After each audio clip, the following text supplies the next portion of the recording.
And we are live. Hear ye, hear ye, hear ye. All persons having anything to do before the Honorable, the Justices of the Massachusetts Appeals Court, now sitting at diverse locations within and for the Commonwealth, draw near, give your attention, and you shall be heard. God save the Commonwealth of Massachusetts. Court is open. Good morning and welcome to the Appeals Court. I'm Chief Justice Mark Green. With me on the panel this morning are Justice Mary Sullivan, Justice Soo-Kyung Shin. We will be the panel for all 6 cases that are on the list for hearing today. The first case on our list for hearing is case number 2020 P50, the Commonwealth versus Christopher F. Hoyme.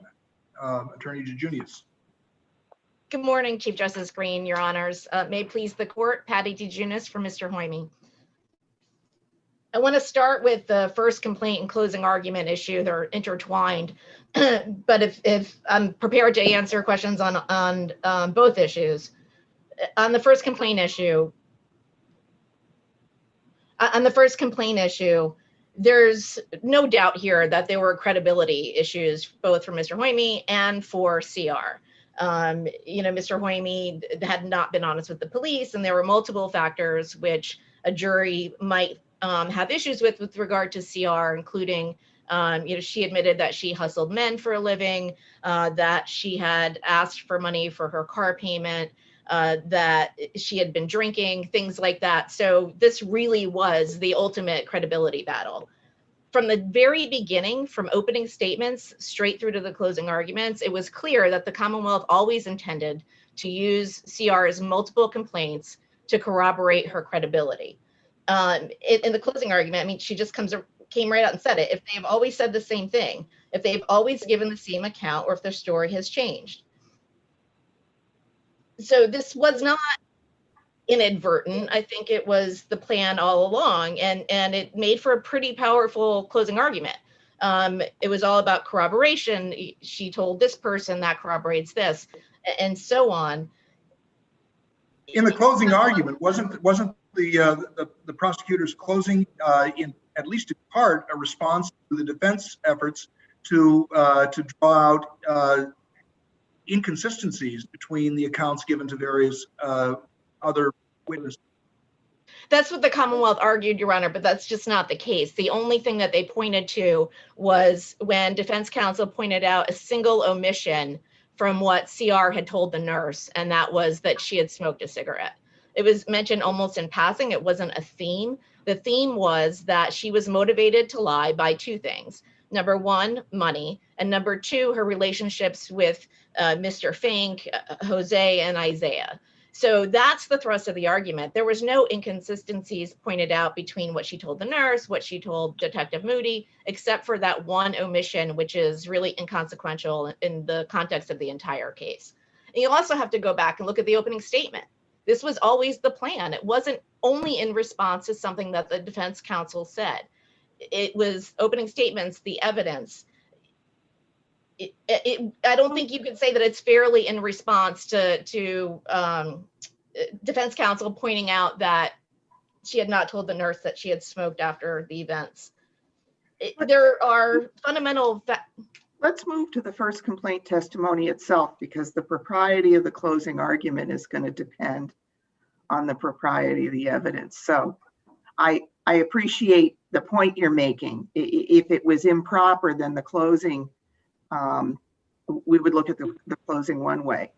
But let's just take it from the top. With the same nurse, you don't argue, do you, that it was improper for the same nurse to testify that she'd received a complaint of sexual assault? No, I think that most of the nurse's testimony was just fine. The problem is that both the SANE forms and the nurse's testimony interjected facts into her testimony that had nothing to do with diagnosis, treatment, or the SANE process. And by that, I mean the location of the hotel, that it was a male acquaintance, that there had been drinking, and she threw 2 drinks away. Okay, let's take those one by one then. The location of the hotel. I take your point that that's not relevant to diagnosis or treatment. As to the first complaint piece of it, Since that is undisputed, what's the harm?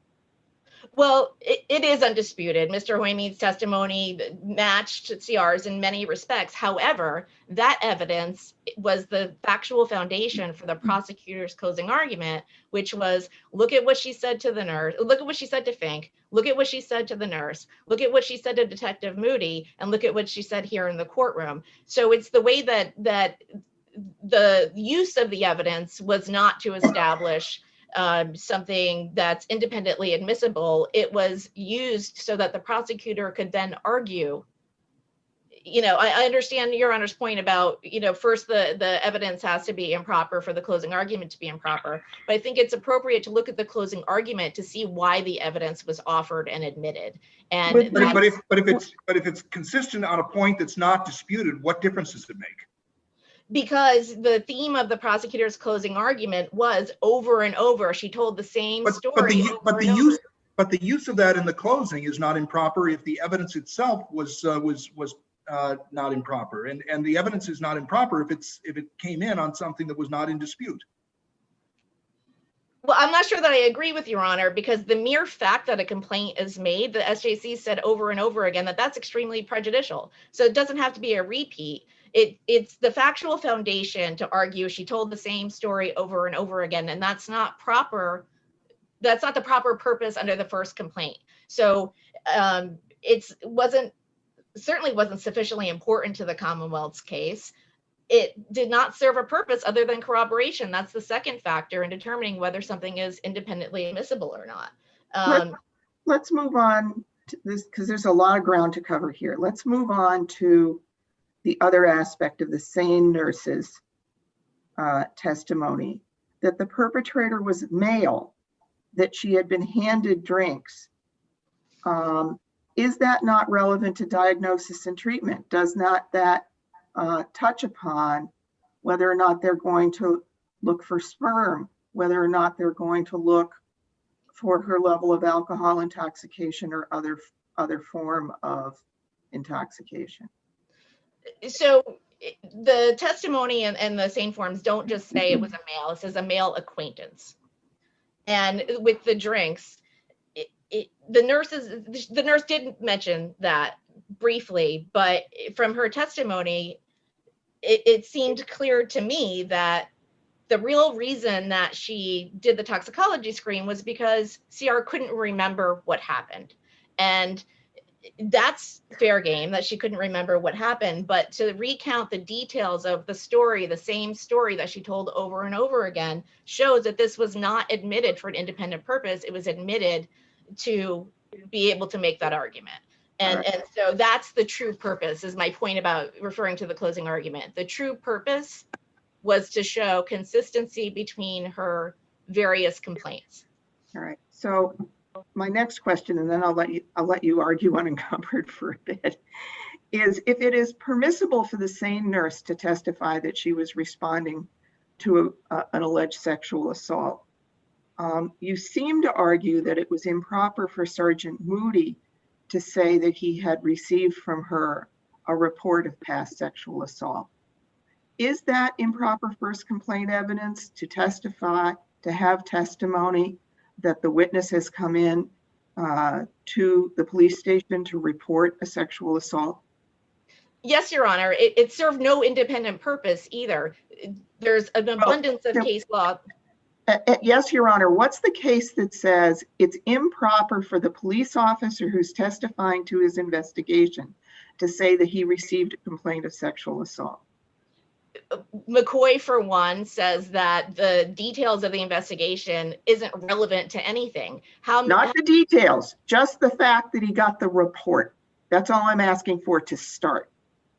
I think it's improper. I think it was offered for the purpose of showing that she told the same thing. And it wasn't instead of going back on each occasion to what you ascribe as the purpose, I think we need to go to the propriety of the evidence itself without looking at the reason that you said, yes, the prosecutor was trying to get it in.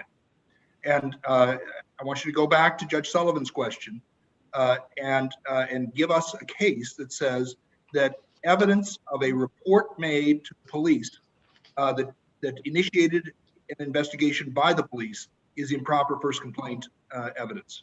I would say McCoy would be the main case, and the cases that say that the mere fact of a complaint is of a subsequent complaint is a violation of the first complaint doctrine. Even made to police in order to initiate their investigation?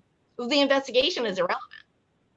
It has no bearing on whether Mr. Hoyme is innocent or not. Whether there's a foundation for various evidence was not a live issue, and much of the evidence was or could have been admitted through the hotel manager. So it's not probative of anything, and it's certainly not probative of a live issue. So the police are not allowed to testify regarding the steps that they took to investigate the alleged assault?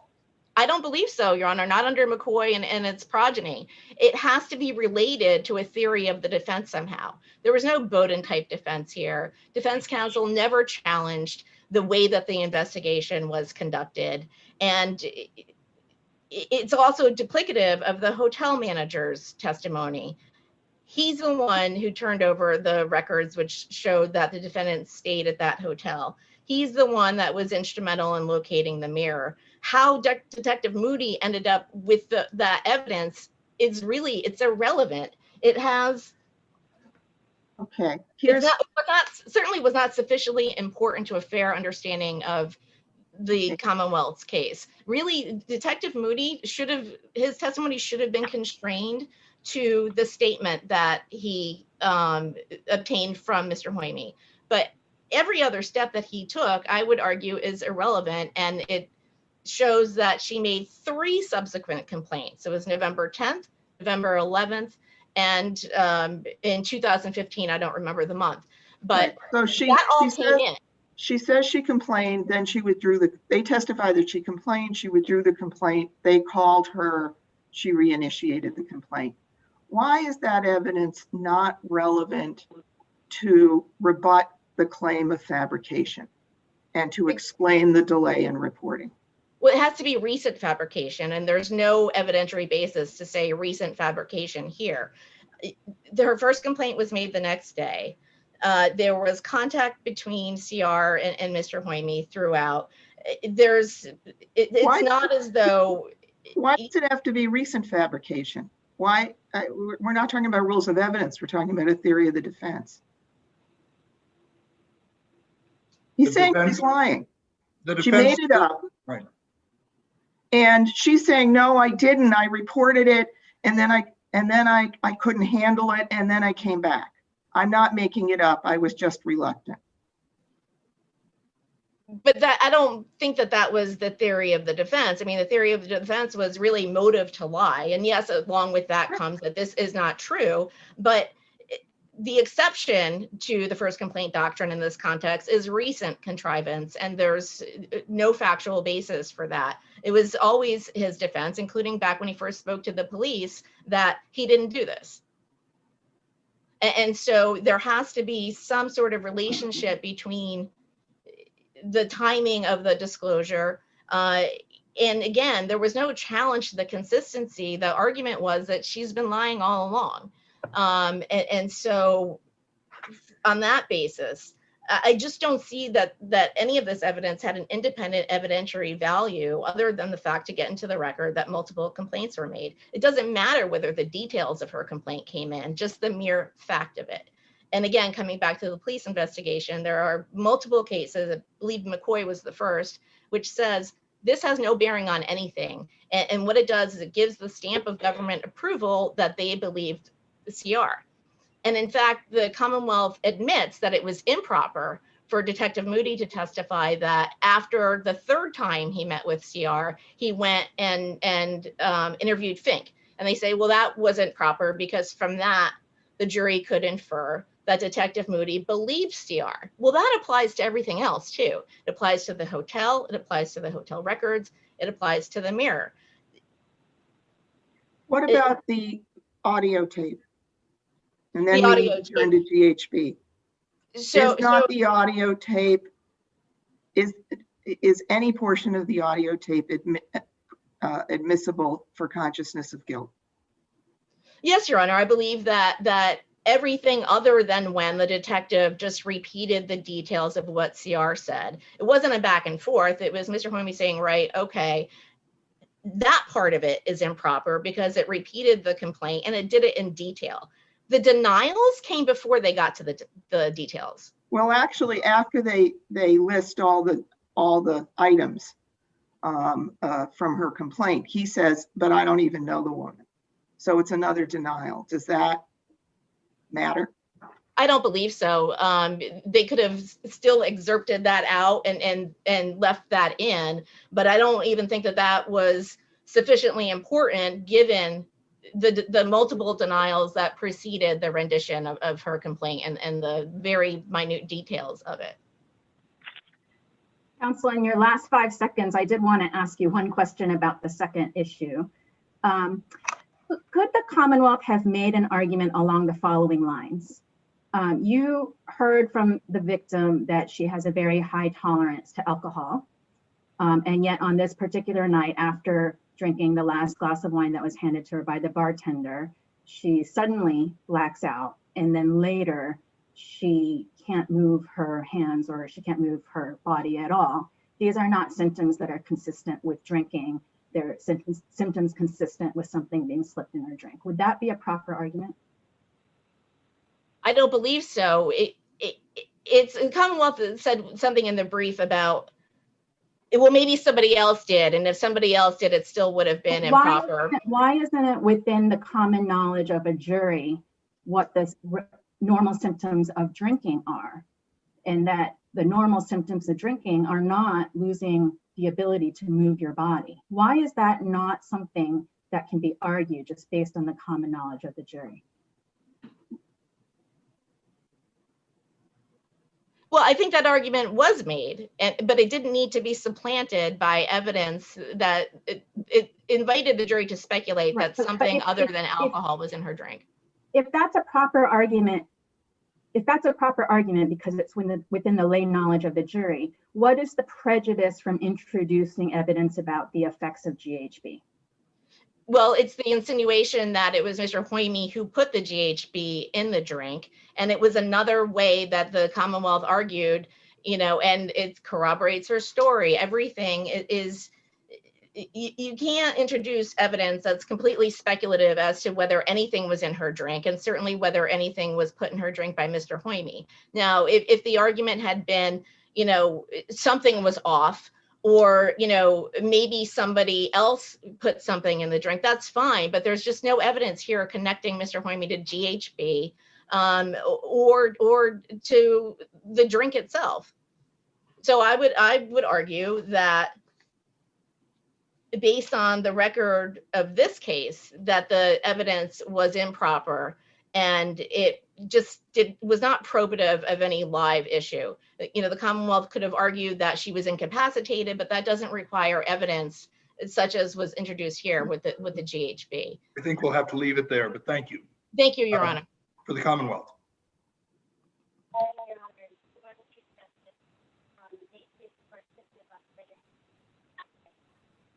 Attorney Von Plattern, we're having trouble hearing you. Are you on speaker? There we go. That's much better. Okay. Good morning, Your Honor. Good morning, Chief Justice Cynthia Von Plattern for the Commonwealth. With respect to GHB, which was the issue that was just upon, the Commonwealth admits that expert testimony would be helpful to the jury. Before it, evidence. Your audio is something's going on with your audio. I think it works better with your phone up to your ear. Yes, and I could turn off the video if. No, this is good. Would that be helpful? This is good, just like that. Keep the phone up to your mouth. Okay. Is that helpful? Yes, please. Okay. Thank you, Your Honor. So with respect to, I'm just going to turn this. Okay. With respect to the GHB, it would be helpful to the jury to hear information about the effects of GHB about when it leaves the body, about its additive effect with alcohol. And this was presented to the jury. It said nothing about whether the defendant had drugged the victim. I'm frozen here, but I can see you. Keep talking, you're good. Okay, so it was permissible, and there are two cases, 128 cases from this court that have also found that testimony, that evidence permissible. So I'm assuming there are many other substances that could cause the same type of symptoms that the victim experienced that night. So could the Commonwealth have put on an expert to testify about the effects of each one of those substances? Well, I think that the testimony from the toxicologist, or the knowledge of the toxicologist, would be that GHB would likely be the substance. Why? That's why it was tested for. Why is it? So it was tested for, but the screen was negative for GHB. So why is it any more likely that it would be GHB versus any other drug?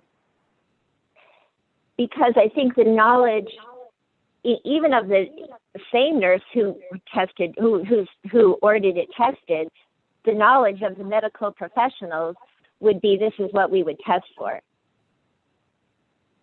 You know, and then I don't know what other substances would have similar effects, but this is the one that was identified by the toxicologist and medical professionals. It was identified in the sense that it was tested for, but it was negative for GHB. So I'm still not seeing how in this record it was established that the evidence concerning GHB would be any more relevant than the evidence concerning some other substance that causes the same type of symptom. I think it comes down to that it was ordered, that the nurse ordered that test. And yes, it was negative, and you could say the same for alcohol. You know, it's negative, but the victim could still testify that she was, if she had been under the effects of alcohol, I was drunk and I didn't know what I was doing. I mean, that wasn't the case here, but it is in many cases. So if they test for multiple substances and they all come out negative, the Commonwealth can then put on an expert to testify about the effects of each one of those substances? Well, I think here, where the knowledge of the toxicologist was that these symptoms are consistent with GHB, but that's why you would. It's almost like the argument is too specific, right? I mean, there's nothing in this record tying her symptoms specifically to GHB, right? But the implication of offering the evidence and the clear implication in the closing argument was that the defendant must have put GHB in her drink. Well, there is an inference that something was put in her drink. And, you know, so what the jury has is GHB, but they didn't have to conclude it was GHB in any way. But it was helpful to have some information. Otherwise, maybe they understand the effects of alcohol, but they would not know the effects of other drugs. Perhaps a layperson would not. That goes back to Judge Shin's question about why this one, as opposed to all the universe of other possible drugs that would have similar effects. Your Honors, I think it's within the knowledge of the nurse and the toxicologist that they would say that this was very consistent with what her symptoms were. If it was Rufinol or something else, then they would have ordered that. But this is what it looked like. Well, I understand that argument. I understand that argument, but did their testimony explain why they excluded other possible culprits? No, and I think that would have gone down a road that would be more prejudicial to the defendant. Oh, you know, and it could have been a defense of the defendant. But I think to get into all the possible drugs that it could be actually, takes it down a road that we don't have to go on. Well, no, but I mean, if they to go back to your threshold argument, they zeroed in on GHB because they, you suggest, reached the conclusion based on what she reported that was the most likely culprit. That may be, but they didn't testify to that. They simply tested for GHB. There is no evidence from the nurse or from the expert that walks the jury through that thought process, that explains why they zeroed in on GHB as compared to Rufinol or ecstasy, or I don't know what these other drugs are, but there are other substances that they could at some point in their mental processes have considered and excluded, and should it be a threshold predicate to explain why they centered in on one and excluded others as possible culprits? Well, I would just say, Your Honor, that may lend an imprimatur of that we're getting into something that really suggests to the jury how the professionals or what they conclude about the defendant's guilt. And we don't want to go there. We want the jury to make its own decision. All right. Why don't we talk a little bit about the first complaint evidence? Yes, with respect to the testimony of the SANE nurse, my sister really agrees that most of this testimony evidence does come in because it goes to the purpose of diagnosis, of treatment. And the particular issues that she has were not issues for trial counsel. The attorneys went through the forms. There was redaction of the SANE forms, but there was no redaction of where the rape took place, that it was by a male acquaintance, that she had 2 drinks and threw them away. So it really wasn't an issue at trial. There was no issue that the defendant, in fact, testified that he had sex with the victim at this particular hotel, that they did know one another, that she had been drinking. And in fact, the report that she had been given 2 drinks and threw them away really helped the defendant because it really established that she did not have a drink that he may have slipped something into when he gave it to her, or before he gave it to her. It didn't establish that, but it tended to be consistent with that version of events that the defendant pressed. Yes. And it is something that the nurse will ask whether alcohol was involved. That's part of their questions, and something that goes to what kinds of tests they're going to order, what kind of toxicology tests, and the circumstances of the assault. So let's turn to first complaint. Could the police officer testify that he had received a report of sexual assault from CR? Your Honor, I think that the police officer can testify to that. His testimony didn't suggest that he, believed her. It just was very straightforward testimony about the steps that he took. The problem is that we have the first complaint witness, followed by the SANE nurse, followed by the police officer saying he received a first report, and then ultimately a second report. And then the capper is the interview, where the interviewing officers on audio tape repeat most, if not all, of the details of her claims of sexual assault. Even if one could say that the first 4 are permissible to rebut a claim of fabrication. The 5th, the interview, where in detail they repeat, she said, she said, she said. Does that not violate the first complaint doctrine?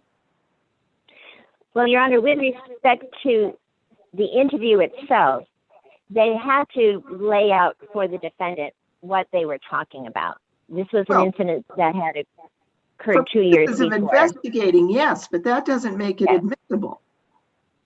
Well, the record shows that the attorneys had talked about what would be redacted from the interview, and that this was not an issue at trial. I understand. That means we do substantial risk review, but if there's error, my first question, my predicate question is, was it error to permit evidence to go before the jury of that kind of questioning? I don't think it was error to permit it to go forward when there's been a determination made. You have to hear it in context.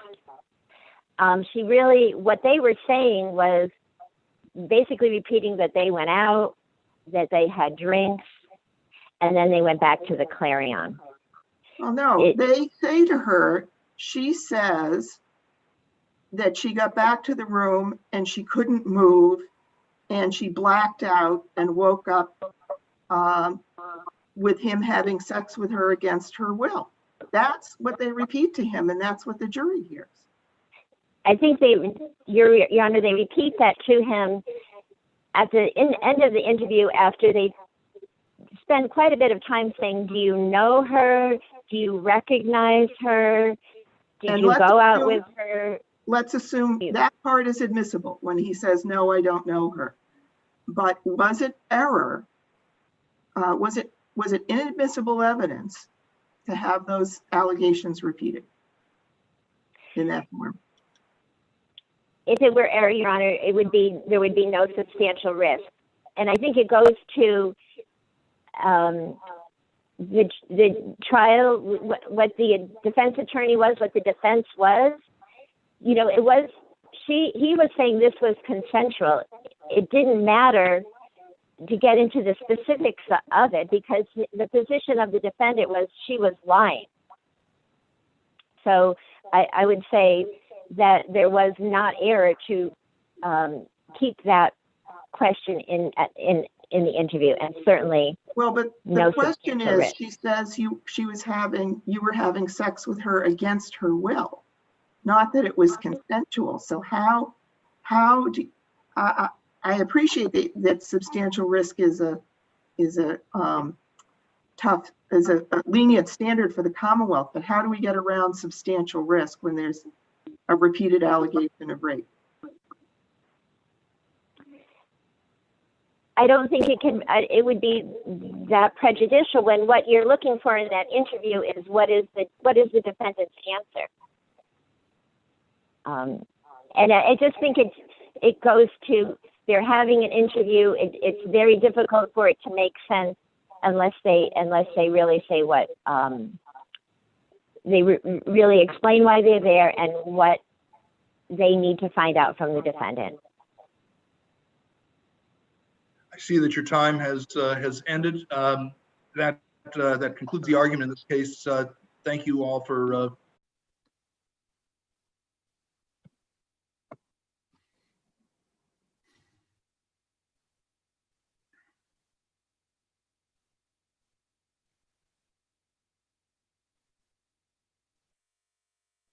And we are back live and on the record. Okay, thank you. Our next case on for hearing this morning is case number 2020-P315, the Commonwealth versus Matthew A. Lewis. Good morning. May it please the court, Dana Curhan for Matthew Lewis. This case involved a shoving match and fight between two older gentlemen at a Burger King in Framingham. And on the day of trial, the Commonwealth advised, it appears that the Commonwealth advised defense counsel that they were going to have the alleged victim testify to two surgeries that he had as a result of this incident. There was an objection. Counsel objected that this is the first time I'm hearing about the 2 surgeries, and the judge said, in essence, well, we're not going to have she's not going to introduce medical records, so that's okay. The alleged victim then testified at some length toward the end of his testimony that he had 2 surgeries as a result of this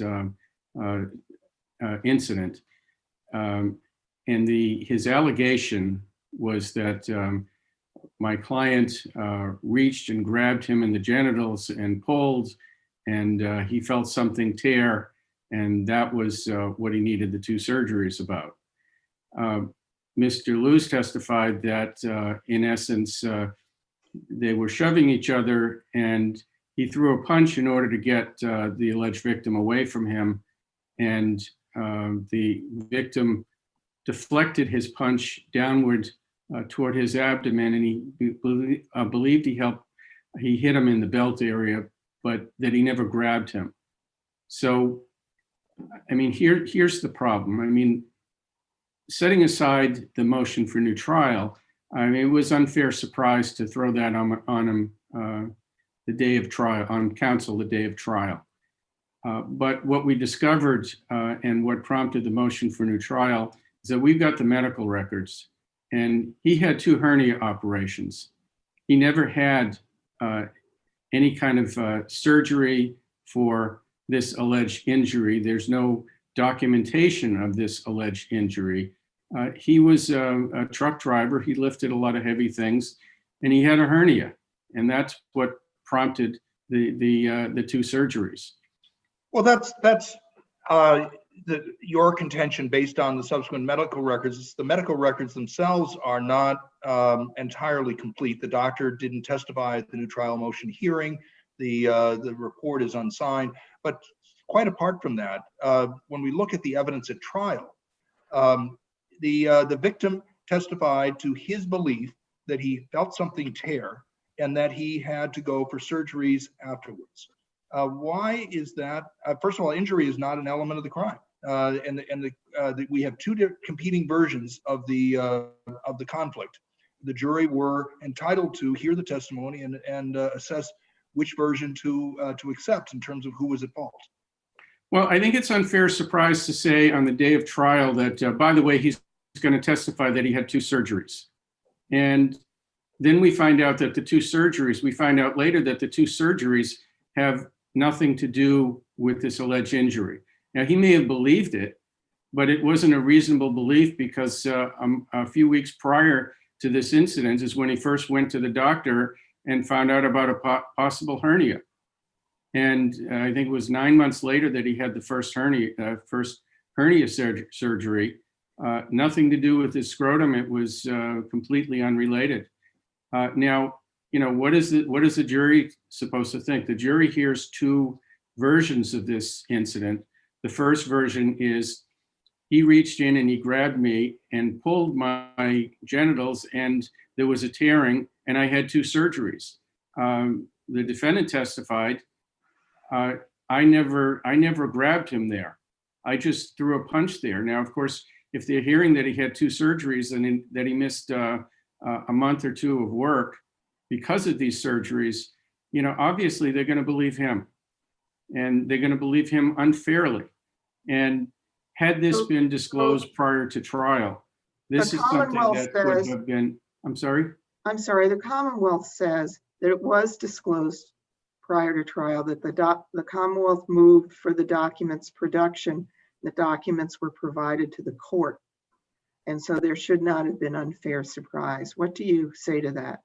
Well, what I say to that is that it was not the same medical records. There was a motion, I think, well before trial for disclosure of the medical records. If you look at page 14 of the transcript, the Commonwealth says, yeah, we filed this motion. We don't think we got anything.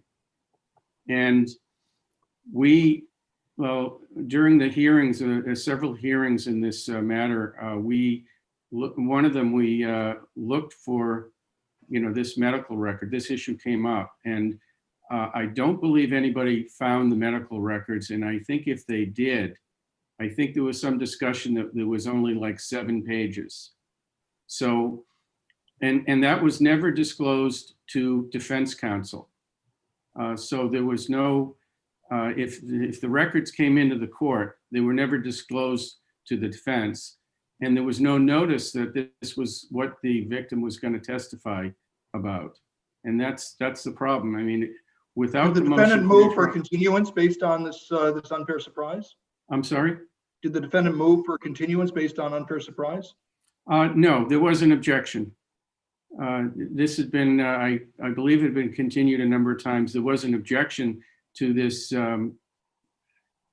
testimony, but there was no, But an objection, I mean, if the evidence is permissible and it's clearly relevant, if the claim is unfair surprise, then you can the remedy is a continuance, not to exclude the evidence, particularly where it was at least embedded within material that had been disclosed, even if through whatever administrative snafu it was not the defendant was not aware of it.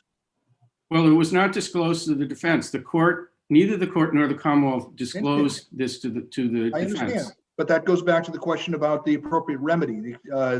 You're suggesting that because the defense was unaware of it, it was in the clerk's office. Because the defense was unaware of it, the evidence should have been excluded entirely, and there was no request for continuance.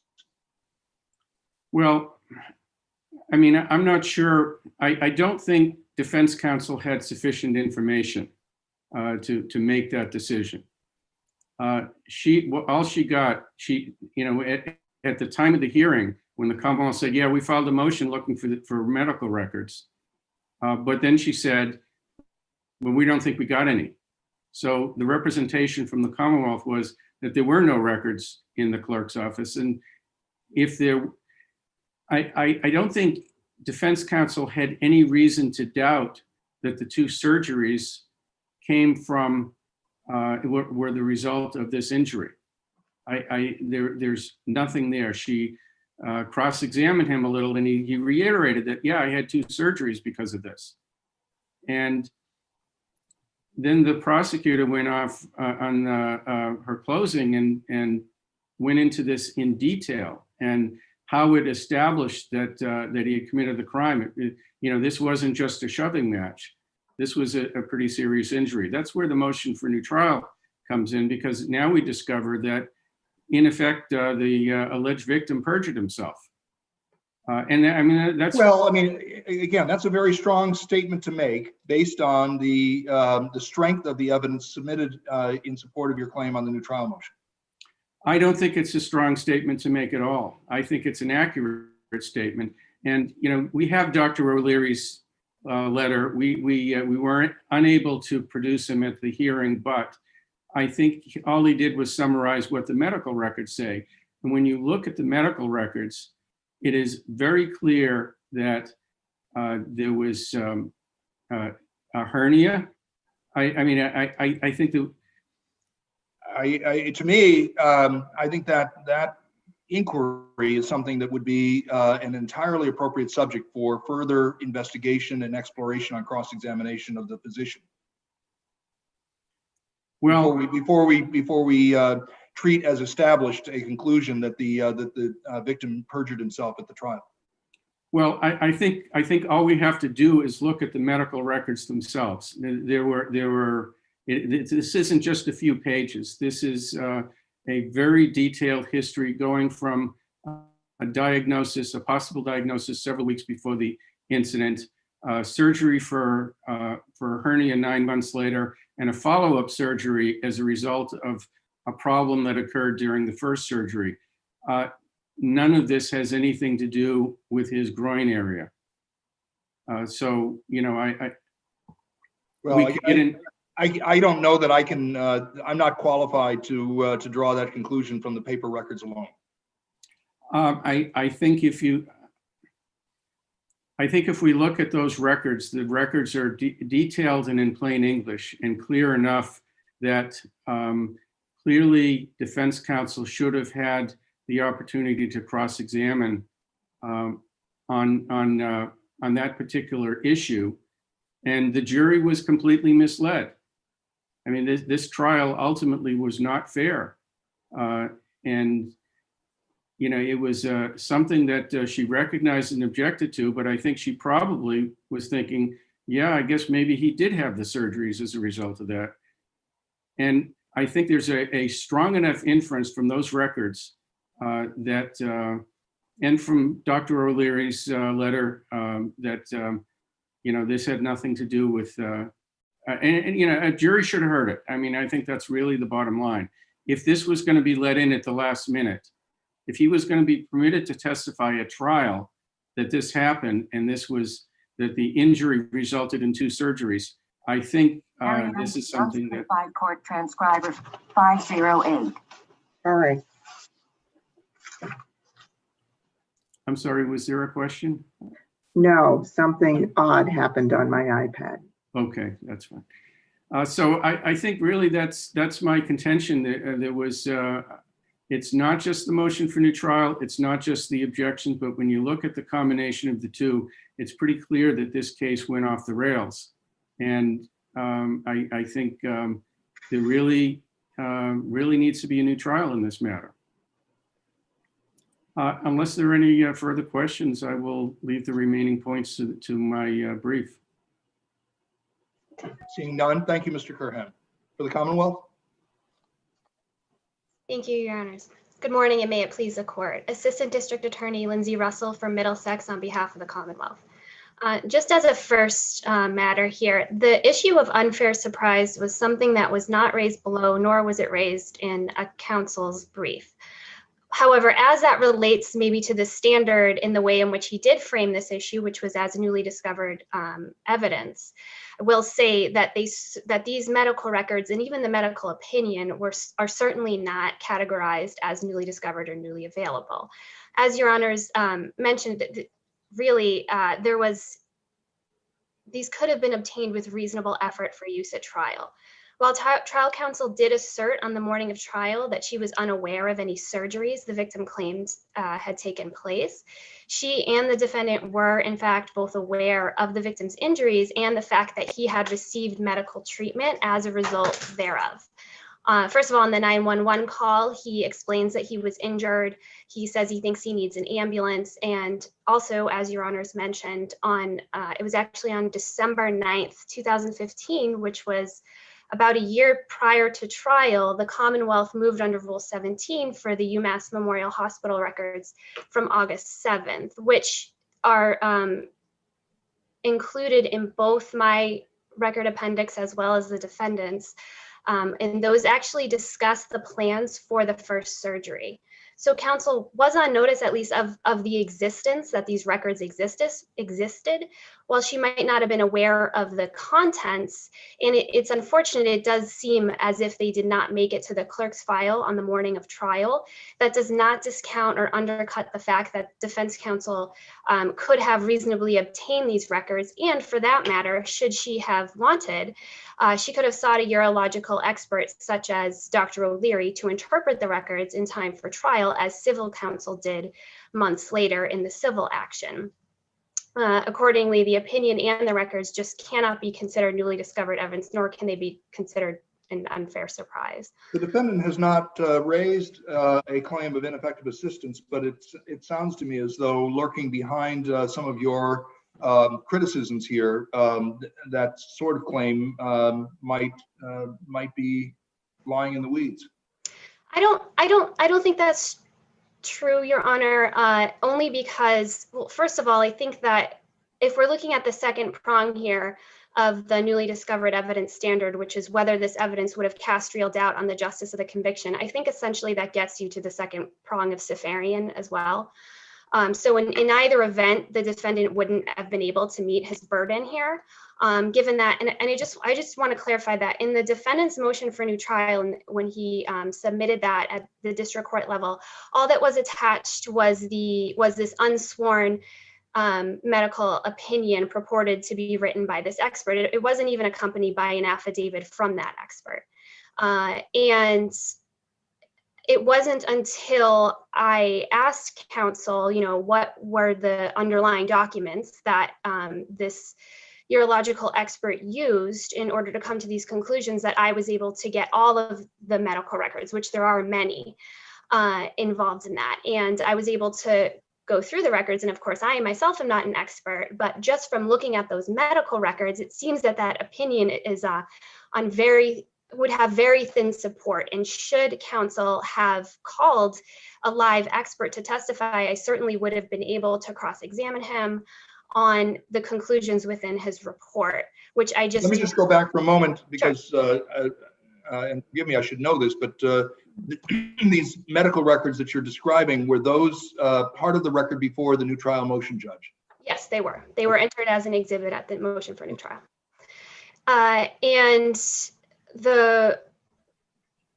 while the trial judge did use, I believe she used the opinion to determine that the defendant perhaps was entitled to an evidentiary hearing, and she did grant that evidentiary hearing, the defendant simply did not meet his burden in showing the credibility or veracity of that opinion because he didn't call any live witness to testify in support of that opinion, and therefore the judge just didn't credit it. And it was given no evidentiary weight, nor should it, and it just simply doesn't prove that the injuries that the victim testified to were not related to what the defendant had done. And the defendant has not done that with any evidence. He has not shown, and he certainly has not shown that the victim did in any way perjure himself. And really just a simple review of the records. And I also think that the opinion as it stands really mischaracterizes the records. If you look at that April 2014 record, it's pretty clear that while the victim did go to a physician for pain or swelling in his groin area, an ultrasound was run. And the results of that ultrasound were that the doctor found no inguinal hernias, which I believe that means groin, that there were no groin hernias bilaterally, which means both on either side, and that she did suggest a CT follow-up to get to the bottom of the swelling and the agitation that the victim was having. However, what that record really shows is that he had no hernias prior to the incident, or at least as of April 2014, which was about a month before the incident. And the records also show, based on the July 28th UMass Memorial records from the emergency department, that as of that time, which was about 2 months after the incident, that he was diagnosed with a hernia. So if nothing else, the records tend to corroborate the victim's testimony instead of undercut or impeach them in any way. And if we did have all these records at the time— A temporal correlation does not establish causation, right? That's true, Your Honor. I definitely agree with that, but I think that they would tend to at least corroborate, especially that the victim at least reasonably believed that the injuries that he had received for which he needed surgery were caused by the defendant based on this attack. And I note this in my brief as well, that it seems that he told a few doctors, this is why I'm having these issues. Somebody attacked me in a restaurant a couple months ago. And it doesn't seem, at least based on those records, that the doctors ever corrected him and said, well, that doesn't make sense. That's not how you get a hernia. I'm sorry, Attorney Russell, we seem to have lost Attorney Curhan momentarily. Why don't we pause the argument, Attorney Curhan, while you disappeared momentarily? Okay, go ahead, Attorney Russell. I would just encourage this panel to take a look at the excerpts that I provided in the supplemental record appendix with respect to those. There's really 3 dates of records that I think are really pertinent here that show that the Commonwealth probably would have even sought to admit these records ourselves, because they corroborated the testimony of the victim, that he reasonably believed that these injuries that he had were a result of what the defendant had done. And they certainly, I think they actually undermine the opinion, which again should not be credited at all, as the motion judge, who was also the trial judge, did not credit them when she denied the defendant's motion for new trial on the basis of not having sufficiently presented evidence, newly discovered evidence that would cast real doubt on the justice of the conviction. And if there are no further questions, or if your honors do not want to get into the second issue. Actually, counsel, I did have a question on the second issue. So putting aside for the moment that that defense counsel may have opened the door, let's assume that that testimony had not come out on direct examination. Would you agree that it would have been improper for the Commonwealth to ask the defendant about his failure to go to the police? No, because I do think that obviously the case law, it's pretty well settled that the Commonwealth may impeach a defendant with respect, with the fact that he had an opportunity but failed to tell the police. No, we're assuming that it had not, there's no testimony, he was not asked on direct examination why he didn't, whether he went to the police and why he didn't. Right. So what is there then to impeach? Well, I think just the fact that somebody had that a defendant who's subject to cross-examination and has given up his right to self-incrimination, that the Commonwealth may on cross-examination essentially impeach their story, their version of events with why didn't you Would have been natural in the circumstances. Would have been natural. So here you have two guys involved in a scuffle in a Burger King, if you believe the defendant's version. And then they go their separate ways. Why would it have been natural for him to call the police? Well, given the defendant's testimony, he said that the victim essentially had attacked him without provocation. And the defendant himself, he stated he had plenty of medical issues and he was not the healthiest person and he was being attacked by this stranger. He actually, given his own testimony itself, he said he pleaded with the employees at Burger King to call someone. And you know, he testified that for no reason, this man had elbowed him, kicked him, hit him 3 times while he simply. How do you distinguish Nemec, which was cited in the defendant's brief, where the defendant stabbed the victim and then later claimed it was self-defense, and the court said it would not have been natural for him to call the police to tell his side of the story that it was right. I think that in Nemec, I think a defendant is under no obligation to contact the police and tell them their own exculpatory version of what happened. But this isn't that situation. I don't think that the defendant should have called the police to say, listen, this guy's going to say that I attacked him. I just want you to know that it was self-defense. I think especially as an attorney himself, he knows that this was an unprovoked assault and battery. Why would he not go to mean he'd call the police? I'm sorry. Why does that mean he would call the police? I think not everyone who's a victim of assault and battery thinks it's a wise idea to call the police. Because you may start something that will result in a counter complaint. And for an attorney, there might be every reason in the world just to let it go. I think that's right, Your Honor. And I do think here that a very important issue, and I know Justice Shin asked me to put it aside for a moment, but I do think that it is very important in this case that the defendant did bring this up on direct examination. That's a separate issue. So going to that issue, so he is asked, did you call the police? And the defendant says, no. Why not? I was done with it. Right. So why does it make it any more admissible, permissible for the Commonwealth to question about it? And what exactly is being impeached here? Well, essentially, he opened the door to this line of testimony. And in fact, defense counsel used it in her closing. She said, you know, he didn't even call the police because it wasn't a big deal. And that's exactly what she got out on direct testimony. It seems as if she wanted to get out on direct testimony because she asked him that. And then she used that. And I mean, so I feel like this is a little bit circular, but if in fact it would not have been natural for him to call the police, I don't see how her asking those questions made it permissible for the Commonwealth to then ask him the questions that it did. Well, I think that counsel opened the door, and I would ask Your Honors to take a look at Commonwealth v. Johnson, which I cite in my brief, 46 Mass App Court 398, that has to do with identification procedures where, you know, during the motion in limine phase, counsel talks about not bringing up the fact that defendant had refused to participate in an ID, and Commonwealth agreed to that. However, the court said, you know, unless defendant opens the door to it, you know, Commonwealth, you can't talk about this. And essentially the defense counsel on direct examination of the defendant, who had given up his right to self-incrimination and was cross-examined, counsel opened up the door by asking him essentially, questions to the effect of anything that he had done to essentially avoid anyone picking him out in a lineup, or I think it was a voice identification. And the judge found that because she had asked those questions, she had opened the door to the Commonwealth to be able to ask, well, isn't it true that you refused on 2 prior occasions to even do the identification procedure? And that was found to be proper line of questioning because, again, defendant had opened the door to it.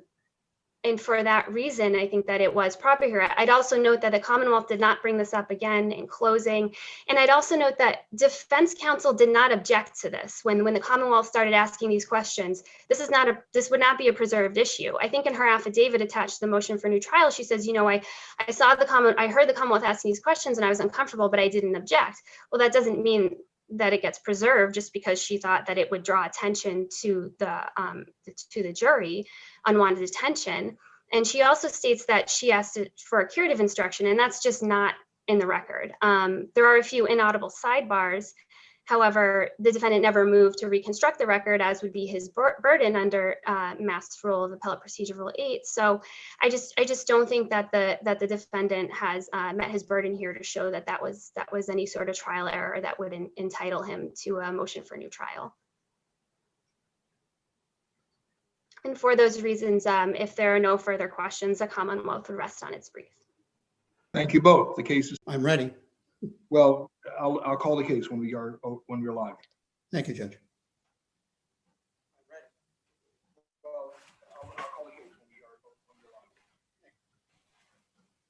If you have another device on, please mute it. I am. Sorry about that. And we are back live and on the record. Okay, the next case on our list for hearing this morning is case number 2020 P546, the Commonwealth versus Christopher L. Gopal. Mr. Bissoni. Good morning, Your Honor. Please court Joseph Vasone for Mr. Gopal. I have 4 issues that I would like the court to consider today.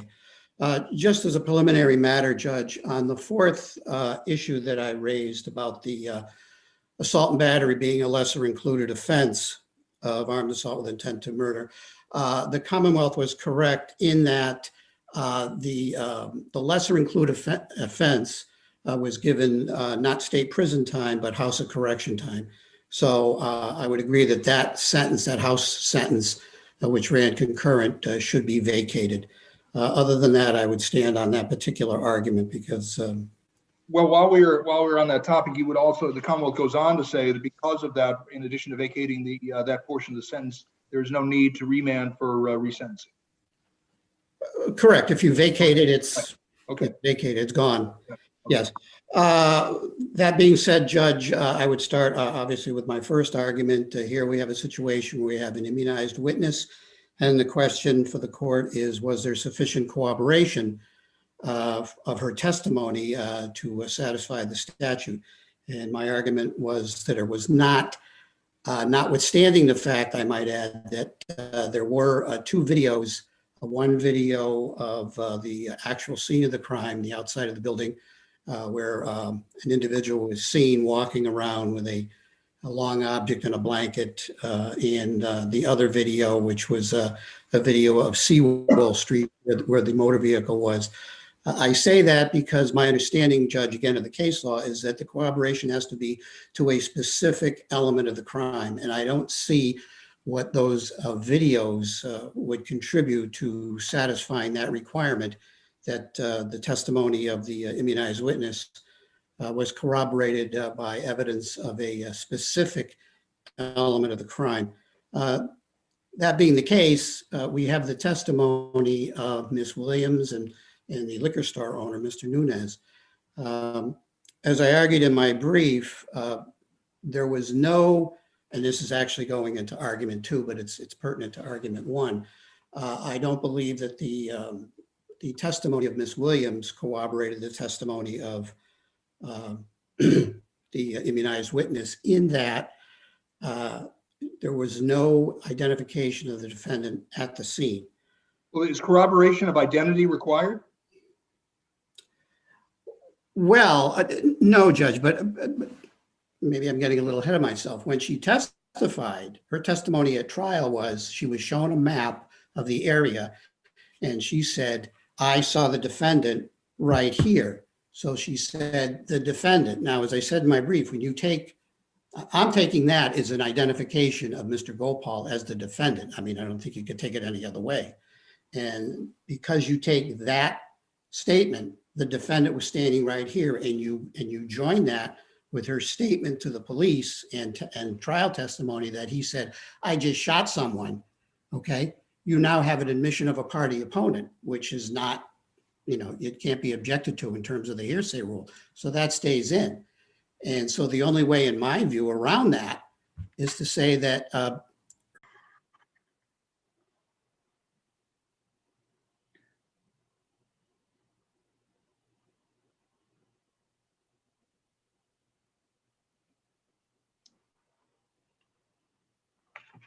And we are back live and back.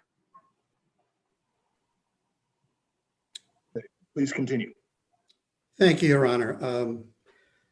Again, as I was saying, we have the testimony of Trina Williams, who says she saw someone who looked like the defendant at the Walgreens. And she never, and this is getting into the next argument, she never testified that she identified the defendant at the scene to the police officer. And as I argued in the brief, all we have is her in-court testimony that this is where the defendant was standing, as she points to a map that was provided to her by the Commonwealth. And as I argued in my brief, I don't think that that is a sufficient identification. I think it's a suggestive identification, because clearly the only individual that's in the courtroom that would match up in terms of the defendant, that would be the gentleman that's sitting next to defense counsel. And that being the case, and defense counsel and Mr. Gopal do not look anything alike, different races. So there's no way that she could confuse the lawyer with the client. And so for that reason, as I stated in the brief, Your Honors, I believe it was a suggestive identification. Was there an objection or a motion to strike? No, Judge, there was not. All right, so if we were to agree with you and we were looking at this under substantial risk review, is the difference between I saw the defendant and I saw a man and similar to the defendant in description or answering to the description of the defendant, or who looked like such and such, is that distinction enough to create a substantial risk of a miscarriage of justice? Well, arguably, Judge, I would say it is, because she's in the courtroom, and again, she never identified the gentleman at the scene as being the defendant.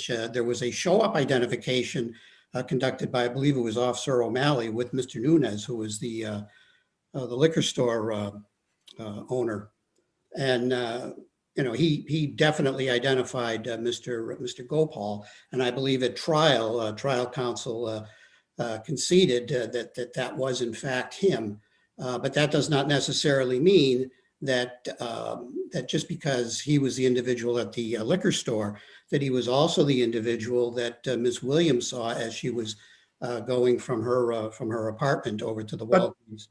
Didn't the testimony of the immunized witness fairly clearly establish his identity as the perpetrator? Well, that's another problem, Judge, because again, she never left according to her testimony, she never left the car. Two people went into the building, Mr. Smith's apartment, Mr. Smith being the victim.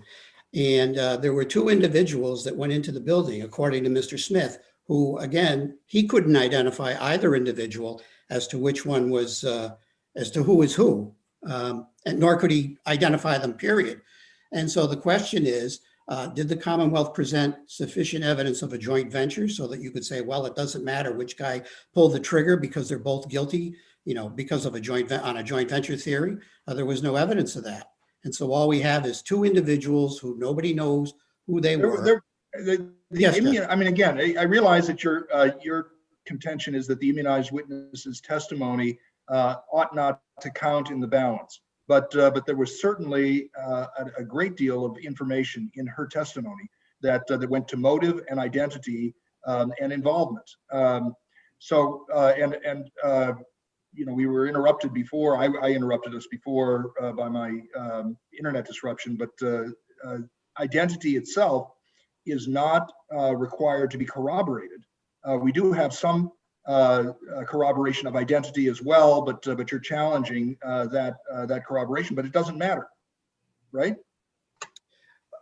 Well, the identity doesn't matter, but I mean, the entire testimony of the immunized witness is up for, an assessment of her credibility. And Right. that's how you get the corroboration under the. But there were other aspects, material aspects of her testimony that were in fact corroborated. And her testimony, having been corroborated, provides a great deal of support for the identity and involvement of the defendant. Well, again, respectfully, Judge, I failed to see where the other corroboration came from. If the court is thinking about those videos, again, those videos just show basically silhouettes of individuals. I mean, at a baseline, yes, Judge. There are cases that say that the corroboration can be as simple as the fact that the crime occurred. That's correct, and I think I cited that in the brief. But again, the crime occurred, but we don't have any indication as to exactly who committed it, other than her. But I do agree But the point is that her identification of the defendant as the perpetrator of the crime does not itself have to be corroborated. That's correct. So having corroborated her testimony by the fact that the crime occurred, the jury may consider her testimony pointing to the defendant as the perpetrator, right? I would concede that, yes. Okay. Counsel, could I ask you to clarify something in the record? In your brief, you claim that Nunez's in-court identification should not have been admitted. I didn't see him make an in-court identification anywhere in the transcript. Did I miss it? Or are you challenging the show up and not an in-court identification? I was actually challenging the show up because I believe the police officer testified that he did a show up and that Mr. Nunez pointed to Mr. Gopal as the person who robbed or committed larceny, I should say. And there was no motion to suppress filed, right? To suppress this identification? I do not believe there was, Judge, by defense counsel. Thank you. That being the case, if there aren't any other questions, again, issue 4, I think that's already been covered about the lesser included offense. So if there are no other questions by the panel, then I would submit on my brief, and thank you very much. Thank you. And again, I'm sorry for the disruption. Nice recovery. No problem. Thank you, Your Honor. Mr. Charles, the Commonwealth. Thank you. Good morning, Your Honors, and may it please the court. Assistant District Attorney Jamie Michael Charles from Middlesex on behalf of the Commonwealth. As the Chief Justice alluded to during my brother's argument, in order to corroborate the testimony of the immunized witness, the Commonwealth was not required to establish the identity of the defendant as the perpetrator. The Fernandez case, which the Commonwealth cited in its brief, pretty squarely addressed the earlier Dabrowski case from the SJC and declined to alter that rule to require corroboration of identity. And if you look at the Dabrowski case, which the Commonwealth also cites, in discussing the origins of Section 20I's requirement that there be some corroboration, the court looked to the earlier case law regarding testimony of accomplices who aren't immunized, and the fact that the testimony of a non-immunized accomplice standing alone without any corroboration could suffice. And the court divined from that that the degree of corroboration necessary where someone is immunized is not such that you need to establish every element of the crime, or even that you have to have, proof beyond a reasonable doubt of specific facts. It's just there needs to be some evidence that suggests that what the immunized witness is saying is truthful and not a complete fabrication. And here, I think, as the Commonwealth attempted to explain in its brief, there was a variety of evidence, not only that the crime occurred.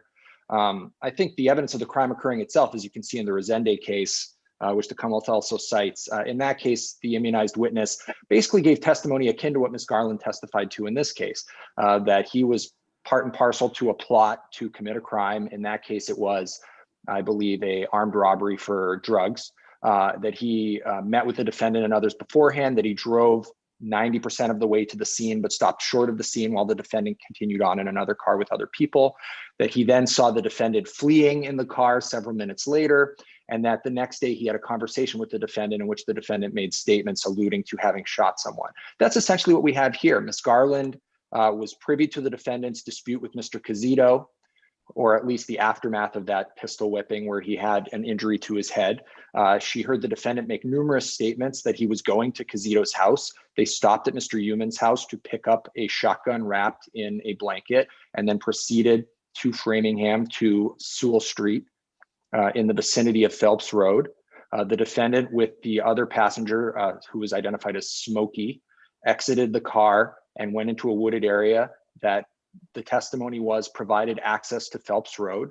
There was surveillance footage showing an individual who inferentially was the defendant holding a item wrapped in a sheet, wearing camouflage pants, which were testified by the immunized witness as what the defendant was wearing. That individual removed the sheet from the gun on the surveillance footage. A sheet was found in the area which the individual on the surveillance footage passed through. And then there was testimony from Mr. Smith and his neighbor and police that established that a break-in and a shooting occurred. There was evidence of shotgun shells. There was evidence of shotgun discharge on the wall of the house. Mr. Smith had injuries consistent with being shot with birdshot. The neighbor testified to hearing 2 shots. And then there's surveillance footage from Sewell Street showing 2 individuals get back in the car that the immunized witness testified was her and drive away around the same time that the shooting occurred. So I think there was ample evidence just standing alone from the fact that the crime occurred and the surveillance footage, not even getting to the additional information from the Marlboro crimes, which the defendant's counsel conceded in both opening and closing argument that the defendant did in fact commit. So it's, I think my brother is, he seems to have conceded an oral argument that proof of identity is not required, but I think he was sort of holding the Commonwealth to a higher standard than the law requires in his brief. And I believe that the Commonwealth amply established both the defendant's identity and the material particulars of the crime occurring itself. As for the testimony of, of Ms. Williams, while I do concede that it was most likely improper for there to be a reference to the defendant, I have to point out, as I did in my brief, that this was not a question or an answer that was solicited by the Commonwealth. The Commonwealth was merely asking the witness to point her location out on a map. The Commonwealth never referenced the defendant in its questioning. As the court noted, the defendant did not object. Neither the judge nor the Commonwealth brought any attention to the fact that the statement had been made. That was the only time the witness referenced, quote unquote, the defendant. And as I argued in my brief, I think even assuming you find that this was error, I don't believe it amounts to a formal in-court identification, but certainly the argument can be made that it's better left unsaid. It's reviewed under a substantial risk standard. And I think there was ample evidence here from Officer O'Malley's testimony, from the description of the suspect and how that description related to the individual on video and identified by Mr. Nunez in Capital Liquors, that this was clearly the defendant who was traversing from the Capital Liquors where he had stolen the bottle of scotch to the Walgreens, which was in the direction that Ms. Williams pointed the individual where he was apprehended minutes later. So I don't think this materially prejudiced the defendant, certainly not to the point that it created a substantial risk. And as to Mr. Nunez's identification, well, I don't think it was unnecessarily suggestive. I don't even really think it matters because the defendant, again, admitted that he committed the liquor store robbery. So he couldn't have possibly been prejudiced by the store clerk identifying him as the culprit where he himself conceded that to be the case. So unless, and obviously the Commonwealth concedes as to the remaining issue that assault and battery is not a lesser included offense and that house sentence would need to be vacated. So if there are no further questions, the Commonwealth will be content to rest on its brief and ask that you affirm Mr. Gopal's convictions beyond the assault and battery. Seeing none. Which begins with, at the bottom, it recites the language of the revision agreement for the terms of the note, which was recorded, and which begins with, at the bottom, it recites the, I beg your pardon, I'm pausing a little bit because I'm hearing myself echo, and that happened the first time I participated in a hearing. And so I'll just soldier on through it. Do you have another device with the YouTube live stream? Because I'm hearing myself echo, and that happened the first time I participated in a hearing. So I just closed out through it. all browsers, Another device, and it's the YouTube live stream, because I'm hearing myself echo, and that happened the first time. If you were watching the YouTube live stream previously, it's possible that there's a slight lag between the live stream and the Zoom argument, and you need to mute that other sound feed. okay, Justice. Thank you. What I did was close out the browser, and Okay. I think that solved the problem. Sorry about that. Please continue. Okay. On page 9 is the revision. At the bottom is the language that I point to in the revision agreement between Ms. McMath and Mr. Shea. And what it says in bold is, the note is hereby further amended as follows. The maturity date referred to in paragraph 3 of said note is hereby changed to September 15, 2008. On page 11, I point to the language in the revision agreement between the bank and Overlook. And it says, and I've bolded it, the note, mortgage, and any and all other agreements, instruments, or other documents and other language are hereby amended. And then the language says the note is herewith amended to change the maturity date. So the difference that the lower court here pointed to distinguish the revision agreement in our case here, in the instant case, and in Overlook, is that the mortgage was explicitly referred to as being one of the documents amended. Well, Mr. Kia, let me just take you back. Let's step aside for a moment from the revision agreement and look to the original note, which of course had a maturity date even earlier than the note as amended by the revised agreement, by the revision agreement, correct? Correct. Okay, if you had recorded an affidavit attaching the original note, if you'd recorded that in the registry of deeds, how would that differ from the circumstances where we now find ourselves? It would be a recording of the original note and not a modification. But the modification, as you've already alluded to, modified only the note, not the mortgage, right? Correct, Your Honor.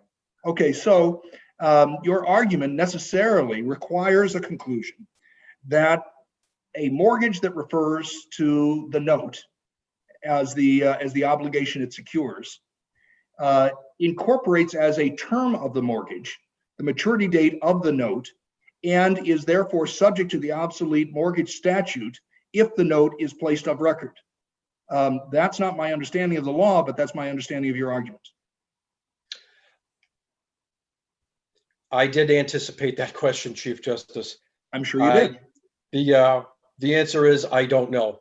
I don't know what happens if the note is recorded. All I know is that we have case law in Overlook that dealt with a modification agreement. And what would be to happen with the application of the obsolete mortgage statute? I don't know the answer to that. Well, an Overlook, of course, is an unpublished decision. So setting aside the question of whether it's certainly not binding, whether it's persuasive is a separate question. But we've got a fairly rich history of case law and statutory law that deals with the nature of a mortgage. Eaton represented a fairly significant departure from prior law, which it recognized as a departure in saying that it would apply prospectively only. But the note and mortgage always have been separate instruments. And the obsolete mortgage statute was designed to address a quite different set of circumstances than what we have here. I mean, as I understand the sequence of events, you recorded the revision agreement during the midst of proceedings to enforce the mortgage. It's nice work if you can get it, I suppose, to post hoc render a mortgage invalid by placing the note on record, but that's not my understanding of the way the statute works or the way that the mortgage is. The proceedings you're referring to, Chief Justice, was the service members case. Right. But the point is that that service members case was judicial proceedings. It's the only judicial proceeding in a statutory power of sale, excuse me, state. But it was clear at that point that the note holder, mortgagee, was taking steps to enforce the security obligation under the mortgage, right? Correct. And placing the note of record was your effort to basically thwart that enforcement. My client had the right to record something that affected title to our property. Well, I understand that, but the question of what the note does not affect the title. The mortgage affects the title, and the mortgage was not affected by the revision agreement.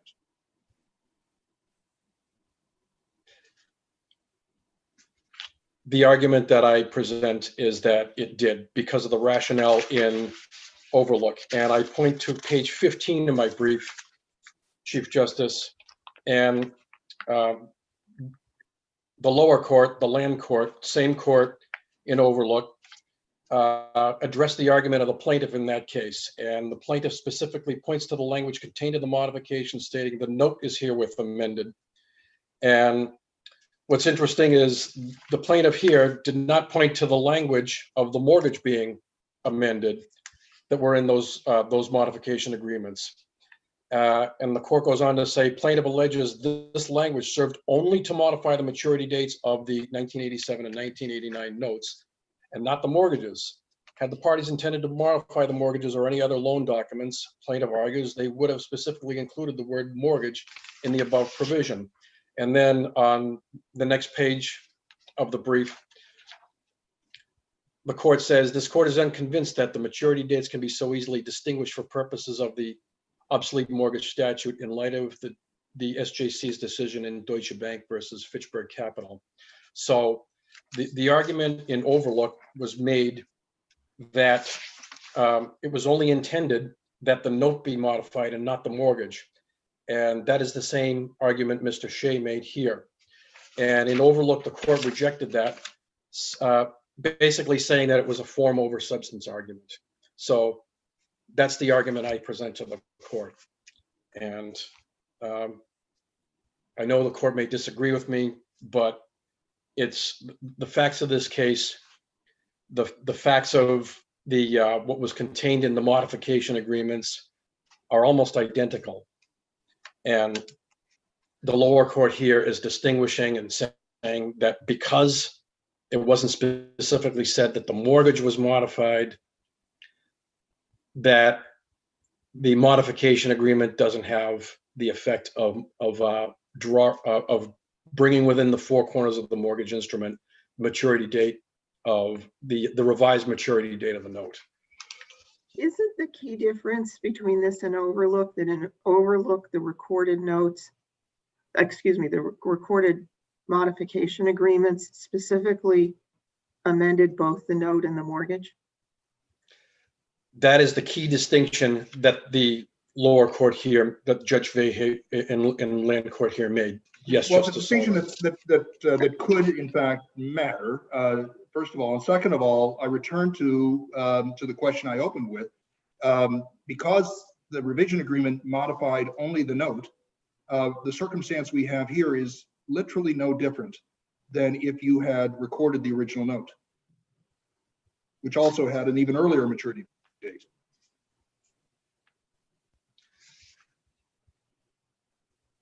I suppose the original note had never been modified.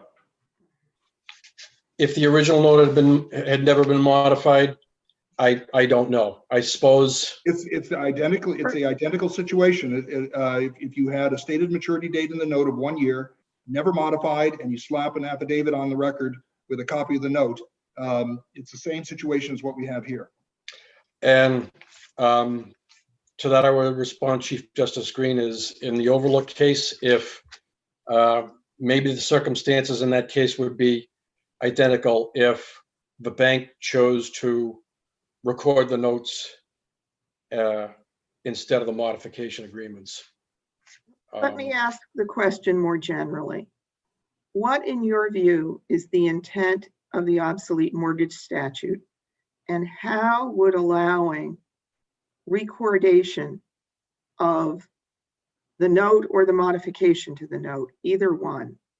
But in particular, after the precursors to foreclosure proceedings have begun, how would that satisfy the purpose of the statute? Or how does that fit within the purposes of the statute? The purpose of the obsolete mortgage statute was to solve the problem of mortgages being paid off or somehow disposed of, strike that, the underlying obligation secured by the mortgage where, for whatever inadvertent reason, the mortgages weren't discharged. And so it provided a solution, a legislative solution to that problem of companies going out of business, titles being in question because mortgages weren't discharged. So the standard mortgage term is 30 years. So, Right. That's pretty narrow, though. That's called, we all rely on the registry to understand whether or not these mortgages have been discharged, and folks have bellied up and they can't discharge these mortgages anymore, so we're going to fix it. Right. How do we get from that to a mortgage which has no term on its face is transformed into a mortgage with a term by virtue of a note, be it recorded or unrecorded? How do we get there from the purpose of the obsolete mortgage statute?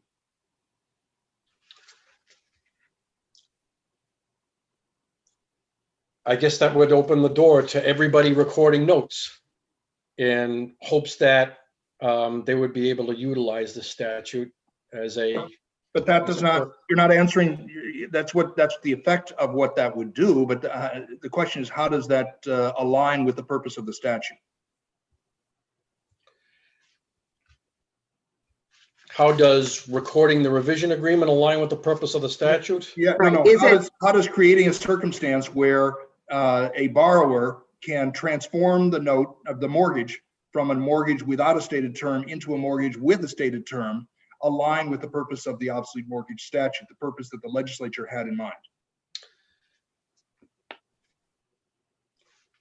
I don't know the answer to that question because none of the case law nor the statute itself addresses whether or not the application of the law is effective depending on who records it.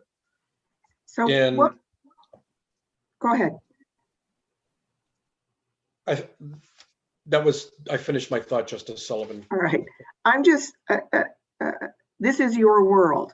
And so I want you to have the opportunity to say what you think the impact would be of opening the door to allowing notes as well as mortgages to be recorded, for good or for ill. As a policy matter, what do you think the impact of that would be?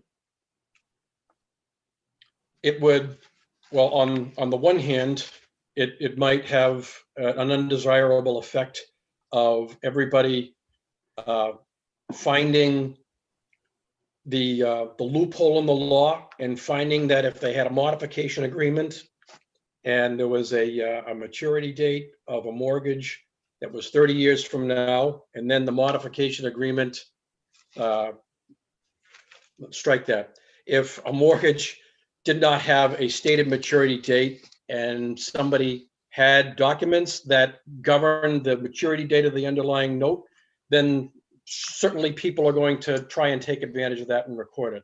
But it would also have the positive effect of financial institutions and private lenders making sure their paperwork is in order and putting maturity dates on mortgages. Thank you, Mr. Kia. Attorney Gelano.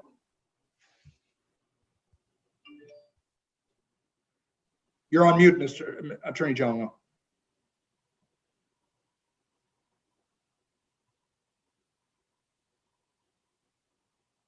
Sorry about that. Good morning, Justices, Chief Justice Green, Justice Sullivan, and Justice Shin. I'm here on behalf of James Shea, the appellee. It's clear to me that the court has read the briefs, and I would like to just address what the court has been asking of Attorney Kaya, that perhaps would be the most direct way to start. The purposes of the obsolete mortgage statute would not be enhanced by borrowers being able to do what's been done here, to record a note, or in this case, a revision of a note. Essentially, I think they're the same, where the note itself and the revision agreement do not purport to change the terms of the mortgage. And Deutsche Bank, which is settled law from the SJC, talks about how to best carry out the intent of the obsolete mortgage statute. And the court stated that this intent is best carried out when term and maturity date are read as the duration set forth in the mortgage instrument. The mortgage is recorded in the registry of deeds. The note that the mortgage secures is not. Thus, the note may be satisfied, lost, or changed without notice to the public, unlike the notice to the public that the mortgage provides through its recording. There's a citation. By basing the discharge date on the term or maturity date included in the mortgage instrument, the legislature has ensured that the enforcement period of mortgage is clear from the record, allowing for more efficient discharge of obsolete mortgages. And do you read that to mean clear from the record, not even as to non-third parties, even as to the parties to the transaction who all know what the deal is with the note? I understand that quote with respect to third parties. Why is that kind of clarity in terms of recording required by the obsolete mortgage statute? What evil does that address as between the parties to the note and the parties to the mortgage? Well, I guess I would answer that by saying that the obsolete mortgage statute doesn't address the relationship between the parties. It really addresses the public recording of the mortgage, and whatever has or has not gone on between the parties doesn't have an impact on what's on record at the registry of deeds. That's precisely why the obsolete mortgage statute, I think, was amended to deal with the problem. And it's discussed in the cases and in this decision, and it's a common problem in lending, that there are notes that are paid off, but the mortgages are not, but the mortgage is not discharged. And this was a way, and the decisions written in all of these cases that are referenced in both briefs draw the distinction between what's on record. And if there were some other understanding between the parties, I don't think that changes what the law should be with regard to interpreting the obsolete mortgage statute. So you're saying the purpose of the statute is so narrow that in fact this is not dependent, as it might be in other circumstances, on whether or not a third party good faith purchaser is involved. This is just a narrow statute, narrowly drawn, and requires recording. Is that the argument? Well, it requires recording of a mortgage that both parties are party to. And this is perhaps hopefully responsive to your question. Mr. Shea purposely entered into an agreement with a mortgage that did not have a stated maturity date, which allowed him to be protected by the obsolete mortgage statute as written and interpreted, that says that he has 35 years from the time of recording in order to enforce the mortgage, which is, of course, is a different remedy than the note itself. And that's been discussed as well in many of these cases. what Ms. McMath has done here is to try to unilaterally change the contract between the parties by recording a note that she claims changes the mortgage, but the cases are clear that unless the mortgage states a maturity date or specifically references the note and states in the mortgage the maturity date of the note, the 35-year portion of the statute is the one that the lender can look to in order to preserve the lender's rights to foreclose. I hope that's responsive. It is.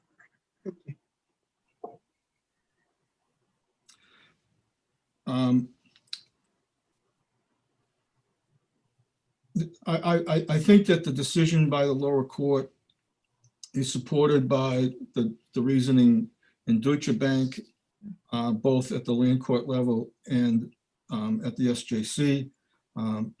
And I think it also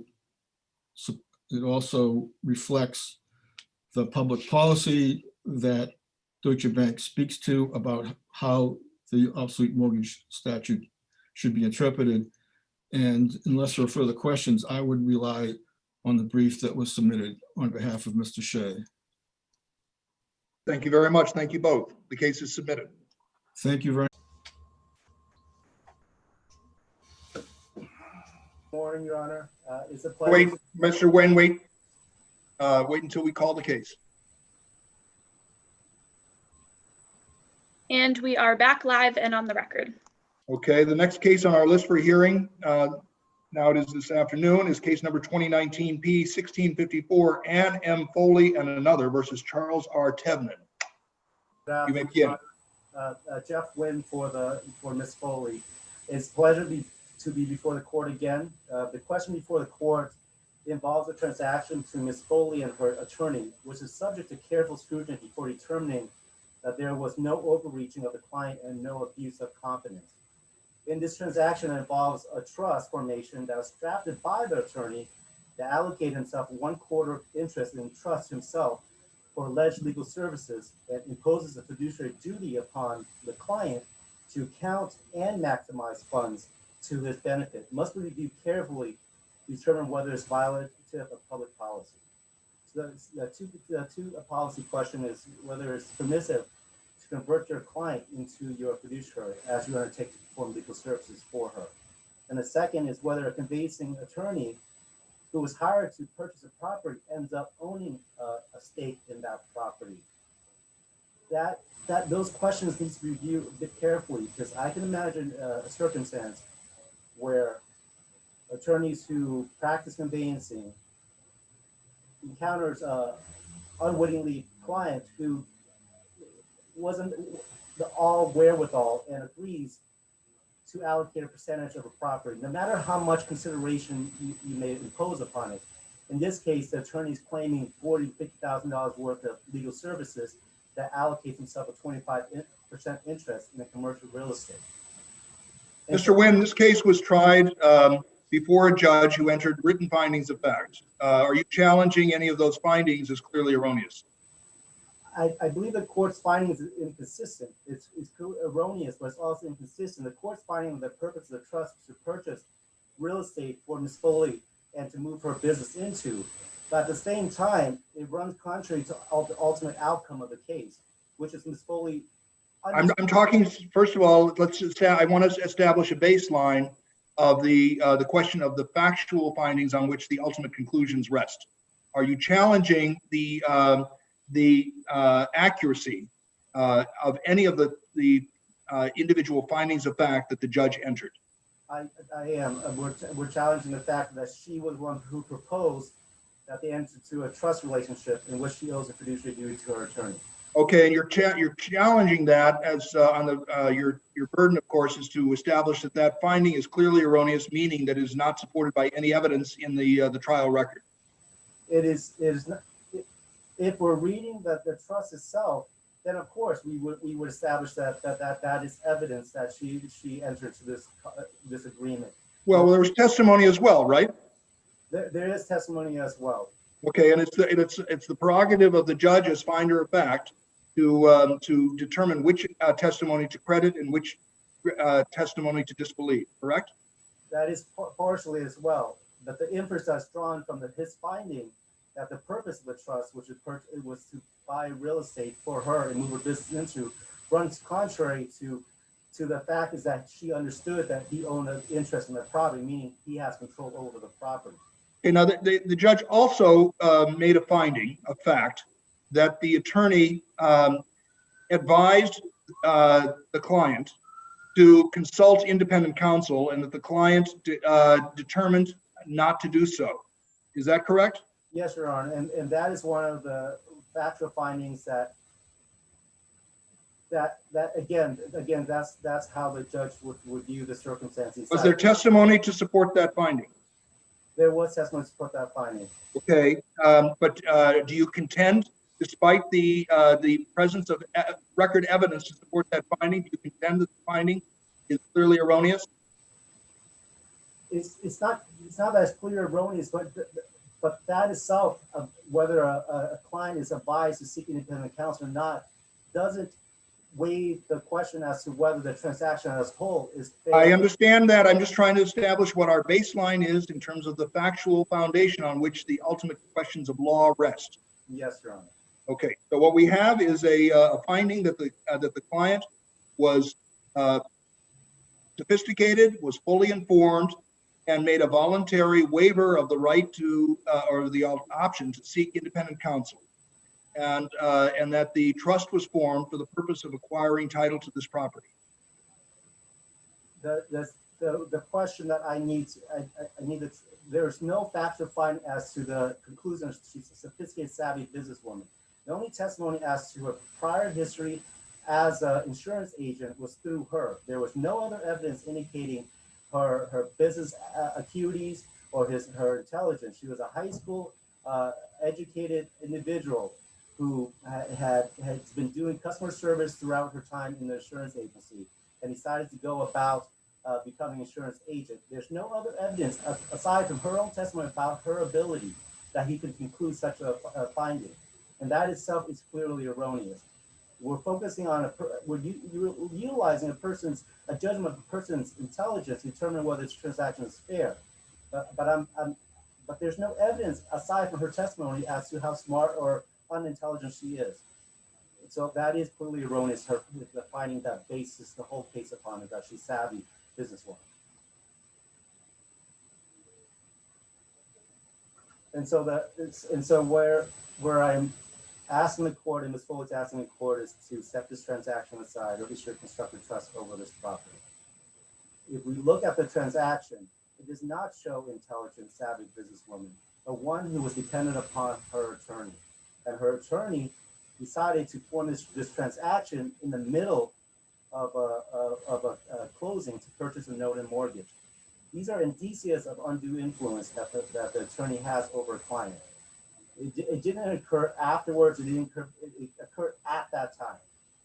And so that's what we're looking at. We have to carefully review whether whether that relationship has been mitigated by some review by another attorney, or the transaction itself is fair. But again, it focused straight back on the question as to whether Ms. Foley understood she lost control of her property. She, as a trustee of a nominee trust, by its very nature, indicates that the trustee has no power, but she wanted to be trustee. To me, it demonstrates she doesn't understand the trust instrument. It demonstrates to me that she believes as long as she has title to the property that she has control. That is not the case in this circumstance. She became a tenant in common the day she signed that instrument. And the power that comes with tenant in common is to be able to terminate that building at any time and petition and sell it. That cannot be what she wished for when she hired this attorney to buy the property for her. That is the fairness that I'm struggling to deal with. How an attorney can be retained to purchase a property, but at the same time have the power to eliminate it. And I'll rest my remaining arguments on my brief. Thank you. Attorney Gianos, you're going to need to unmute yourself.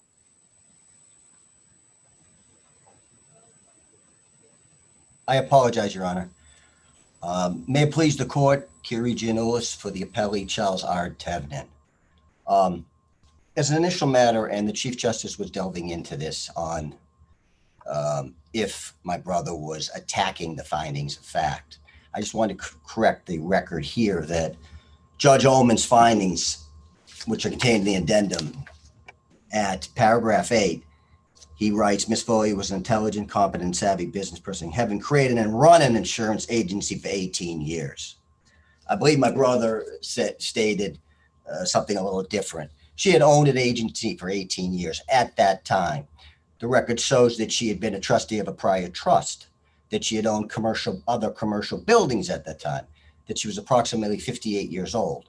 So the argument to attack the trial court facts, first are facts in the record on which Judge Ullman relied, and it's the burden of the appellant and the moving party attacking these facts to point to some other evidence in the record. Clearly, a thorough review of the record shows that Judge Ullman, who spent 4 full days, reviewed hundreds of exhibits, and listened to a lot of testimony from Miss Foley herself, 4 or 5 hours, found her sophisticated.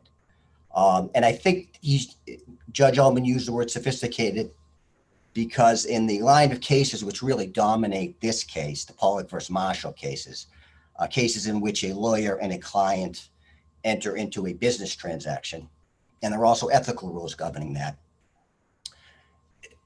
The sophistication of the client is important. I'd use another word. It's not intelligence, it's what that client knew at that time.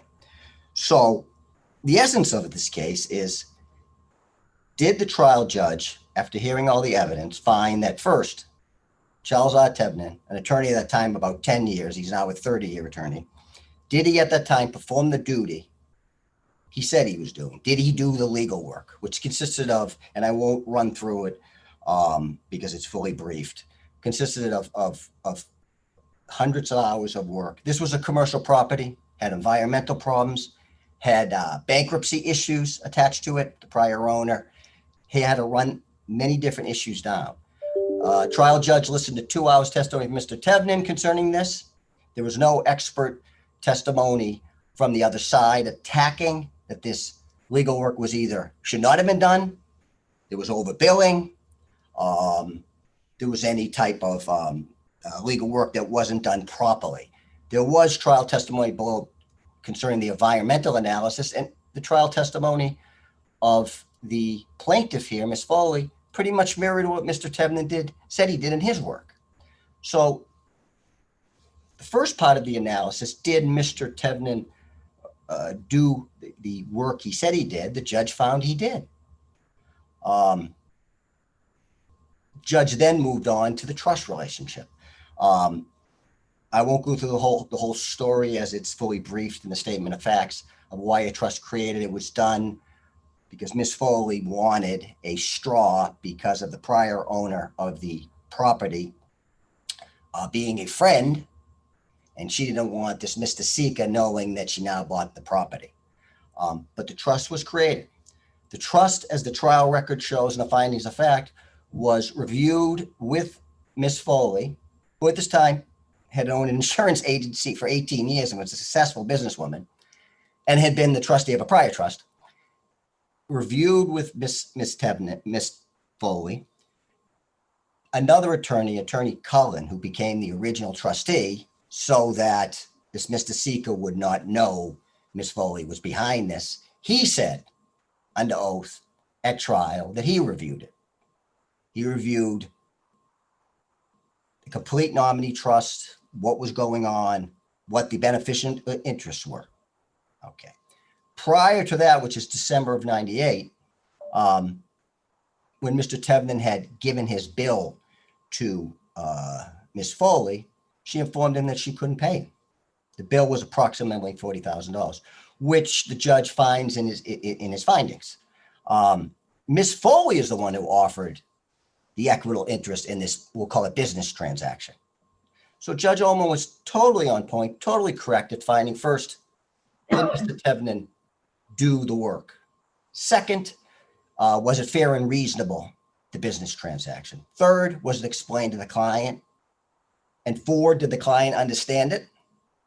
And five, and here's a little issue with, does the disclosure have to be in writing or not? There was an actual trust document which would explain the entire business transaction, which Ms. Foley admits executing at that time.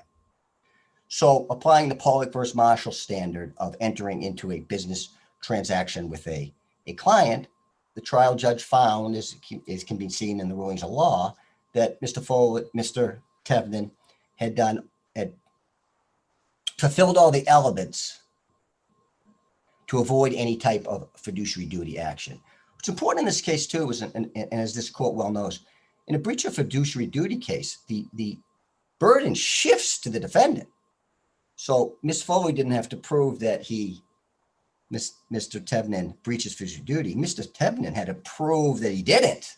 So he had the preponderance. So that's even a higher standard that the Judge Ullman found he rightfully overcame. So as to the real essence of the case, on the factual side, the judge found, based on the evidence that he saw, that this was a valid business transaction between an attorney and a client. Now, the judge also ruled, and it's a second ruling of law, that even if there had been a breach of fiduciary duty, and he purposely writes in, but there was not, Ms. Foley would be barred by the statute of limitations. And that issue in this case is dependent on a string of facts that happened after, undisputed facts that happened after the 98 signing of the trust. And as fully briefed, Ms. Foley's breach of fiduciary duty claim, there's a 3-year statute of limitations. She filed in January 17th, would have to have discovered the harm by after January of 2014. There's also a 93A claim that was dismissed too, 4-year statute. I'm more concerned for this appeal on the breach of fiduciary duty statute of limitations argument. It's an actual knowledge standard, meaning the plaintiff has to know of the harm. Well, if you read through the trial record, first, the trial judge found that Ms. Foley knew of the transaction from the beginning. So if she had any problems after that, she should have filed years and years ago. But if you look through the trial record, and all this is undisputed. Trust was entered in 98. From 2003 through 2017, Ms. Foley executed tax forms, tax returns for the trust. And these tax returns, they contain K1s, and the court knows what K1s are. Each one of these K1s included Mr. Foley had a 25% interest in the trust, which would be a 25% interest in the trust res, the Gallivan property. She began executing these tax returns in 2003. So she would have been noticed then that something's going on. I mean, during this whole case, Ms. Foley's theory of what happened has changed. She pled originally that she thought she was just letting Mr. Tevnin use her room. And then it changed that he was going to be her lawyer for the building. So by 2003, if she was signing documents that showed he had a beneficial interest in the trust, that should have indicated to her there was harm. So we have that. In 2008, one of the K1s inaccurately listed Mr. Tevnin's ownership interest at 50%. She changed it, and this is an evidence, and I give the record appendix site if you need it. She changes it to 75-25. So clearly she knows he has some kind of ownership interest. She can't plead ignorance to that. That should have alerted her to the harm. And as the cases in this field for discovery rule, harm analysis. It's when somebody first learns of the harm, not the extent of the harm or the full extent of the harm. So she should have known. We first think 2003. Then it was 2009. 2010, Mr. Foley prior had left the building due to a noxious fumes problem. 2010, Ms. Foley writes a couple of letters to him asking for rent. And in one of them, she says, I'll take your rent from the capital account. Now, the supposedly unsophisticated person is talking about a capital account. What capital account? If she had any reasonable belief back then something was going on, that would trigger the statute of limitations. I think the argument, and this is more broadly put, whether it's statute of limitations or on merits, is she knew he was a 25% owner. She didn't know that he could force the sale. That's the argument I'm hearing today. Right, and the judge found that she understood the trust agreement from '98. She had been a trustee of a prior nominee trust in the early '90s. The trust document, which she executed, was reviewed with Mr. Tevnin and with this attorney Cullen before. So now she's saying 18 years. She sued Mr. Attorney Tevnin 18 years after that she suddenly didn't understand how the trust document worked. And that because there could be a termination, that a beneficiary could terminate the trust or the trust could lapse due to time, that it was somehow divesting her of the property. I don't see how that, if the judge found she understood the trust from the time of its execution, from then on, it's a business transaction between two individuals.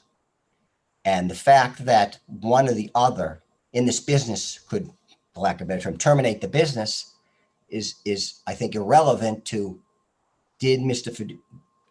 Attorney Tevnin breach his fiduciary duty to Ms. Foley back in '98, which Judge Ellman found no.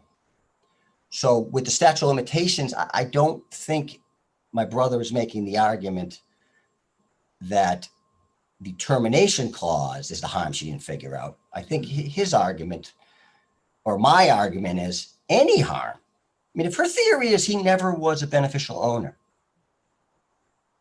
any of these occurrences that happened, and I've left a few out, but they've been briefed, should have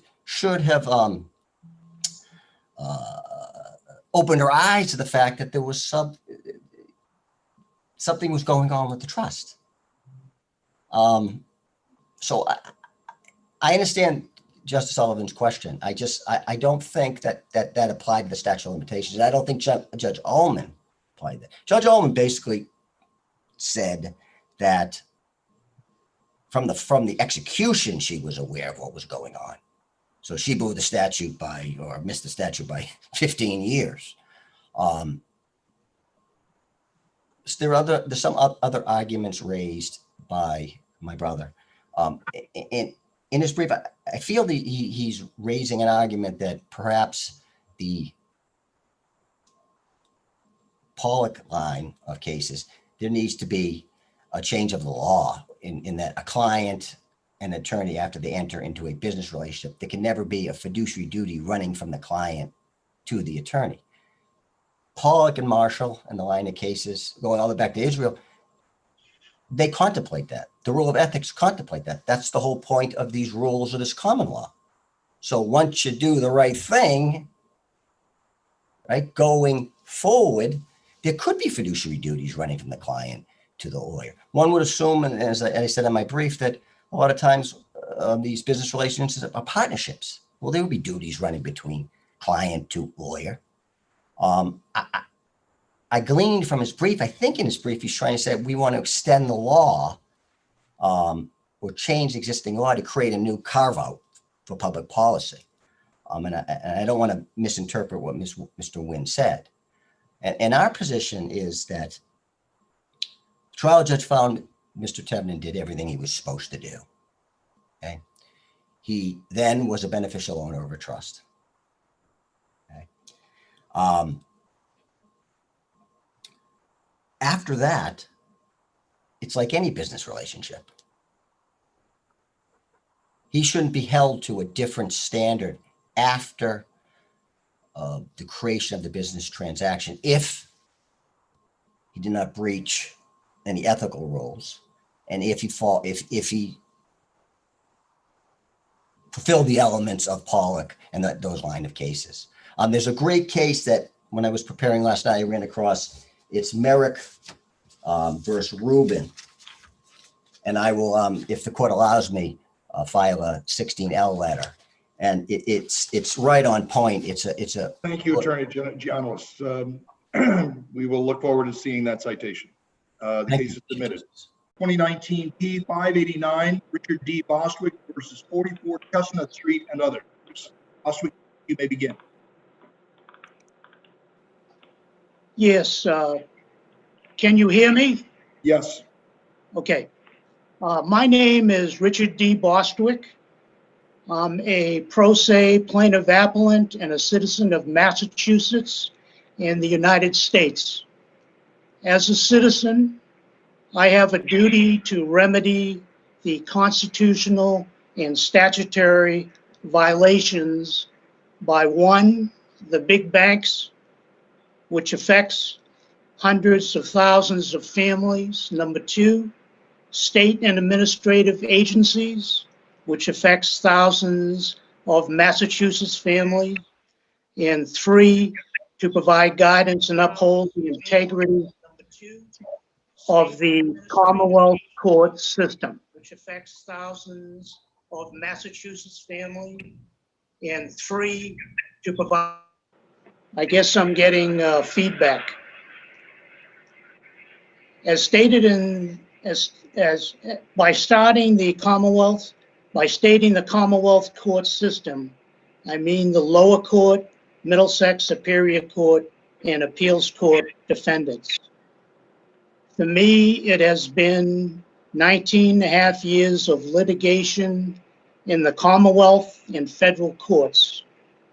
The defendants and these litigations have resulted in damage to my health, career, finances, and relationships. In my first case, I spent $79,000 on 4 lawyers who wrote the first complaint and asked the court for more time. After running out of money, I became pro se. I pray that this appeals court will allow Bostwick's amended reply brief and its 163-page argument. Please be informed that I don't see the timer and I just see myself on the screen. Am I being heard? You have 12 minutes and 45 seconds left. You can switch to gallery view and you will see all of the panel members and the other attorneys and the timer. No problem. I'll continue in the current state. The lower court has 21 defendants. The time for my oral argument is 15 minutes. Consequently, I'll provide an executive summary and then followed by the details. One issue in this appeals court and Middlesex Superior Court case is the reasonable accommodation, discrimination, and retaliation and coercion against Bostwick under the American with Disabilities Act. Bostwick suffers bias, discrimination, physical and emotional distress disabilities caused by the actions of Middlesex Superior Court and this appeals court under ADA Count 6, which are related to the denial of Bostwick's rights under the Supremacy Clause, judges bound by the Constitution, right to petition, due process, regulatory taking, bill of attainder, no excessive fines, and equal protections. These ADA violations concern case 1775, 56, 36 in the appeals courts, 13P, 296, 219, and 0589. And these are identified in Bostwick's brief and reply brief. And Bostwick's demands for damages are identified in count 6. The fact of retaliation is determined by the jury. So a question for the panel is as follows. The statement is, as a consequence of these ADA violations, the entire case below, case number 5636, is voidable. So for this issue, Bostrick's detailed arguments follow. I have about 6 pages of notes, and I'll try to go through those quickly. In count 6 of the lower court case, Bostrick claimed ADA damages against Middlesex Superior in the appeals court. These damages include loss of rents of $828,000, property value of $403,000, ADA damages of $300,000. Mr. Bostwick, could you just help me out for a minute to understand? I understand that you have causes of action and that you have damages. Could you explain to us what the disability is that you rely upon for purposes of the ADA? Yes. Basically, the disability is related to the emotional distress, consequences resulting in stroke and heart palpitations. These have affected my ability to perform and do work and concentrate. Okay, so suffered as a consequence of? The actions by the defendants and demands of the litigations. Okay, thank you. Please continue.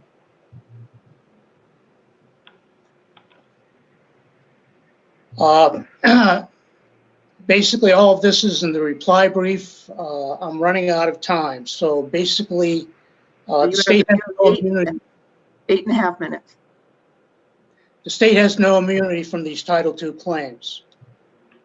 The reply brief talks about the areas and reasons of the discrimination, and also gives about 14 different examples of why, what happened with the judges in the lower courts. And Bostrick is concerned that the lower courts had to dismiss all of Bostrick's lower court case counts to protect the Middlesex Superior Court and the Appeals Court from the threat of their ADA liabilities in count 6. And please refer to the detailed arguments in Bostrick's brief and amended reply brief. And it's 163 pages of arguments concerning Bostrick's 1.5 years of litigation. So another issue concerns the Department of Public Health and Hunter in the official capacity and the Title 1983 Hunter, Lasky, and Levin. Bostrick is deprived of his constitutional rights under the Supremacy Clause, judges bound by the Constitution, right to petition, due process, regulatory taking, bill of attainder, no excessive fines, and equal protection. Bostrick is deprived of the right to the liberty of renting and selling his property. Bostrick claims damages includes the loss of rents of $828,000, property value $403,000, emotional distress of $300,000. No children resided or were ever harmed at Bostrick's residence. Concerning the unauthorized letting without licenses or permits by Sims and Classic, Bostrick is entitled to a Department of Public Health adjudicatory hearing under General Law 11-197B, lead paint inspectors, deleditors, licensure. After Bostrick's report of unlicensed letting to the Department of Public Health, childhood lead poisoning director Hunter, and the following Department of Health supervised inspections, Bostrick was entitled to a Department of Public Health adjudicatory hearing under State Sanitary Code 105 CMR 410-850.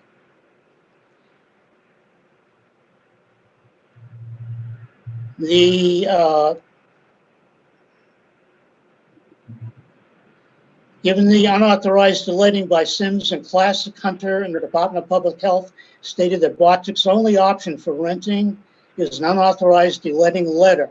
A UDL means that the letter of full compliance or internal control can never be issued for 44 Chestnut Street in Bostwick, and all future property owners are subject to strict liability for a lead-poisoned child forever.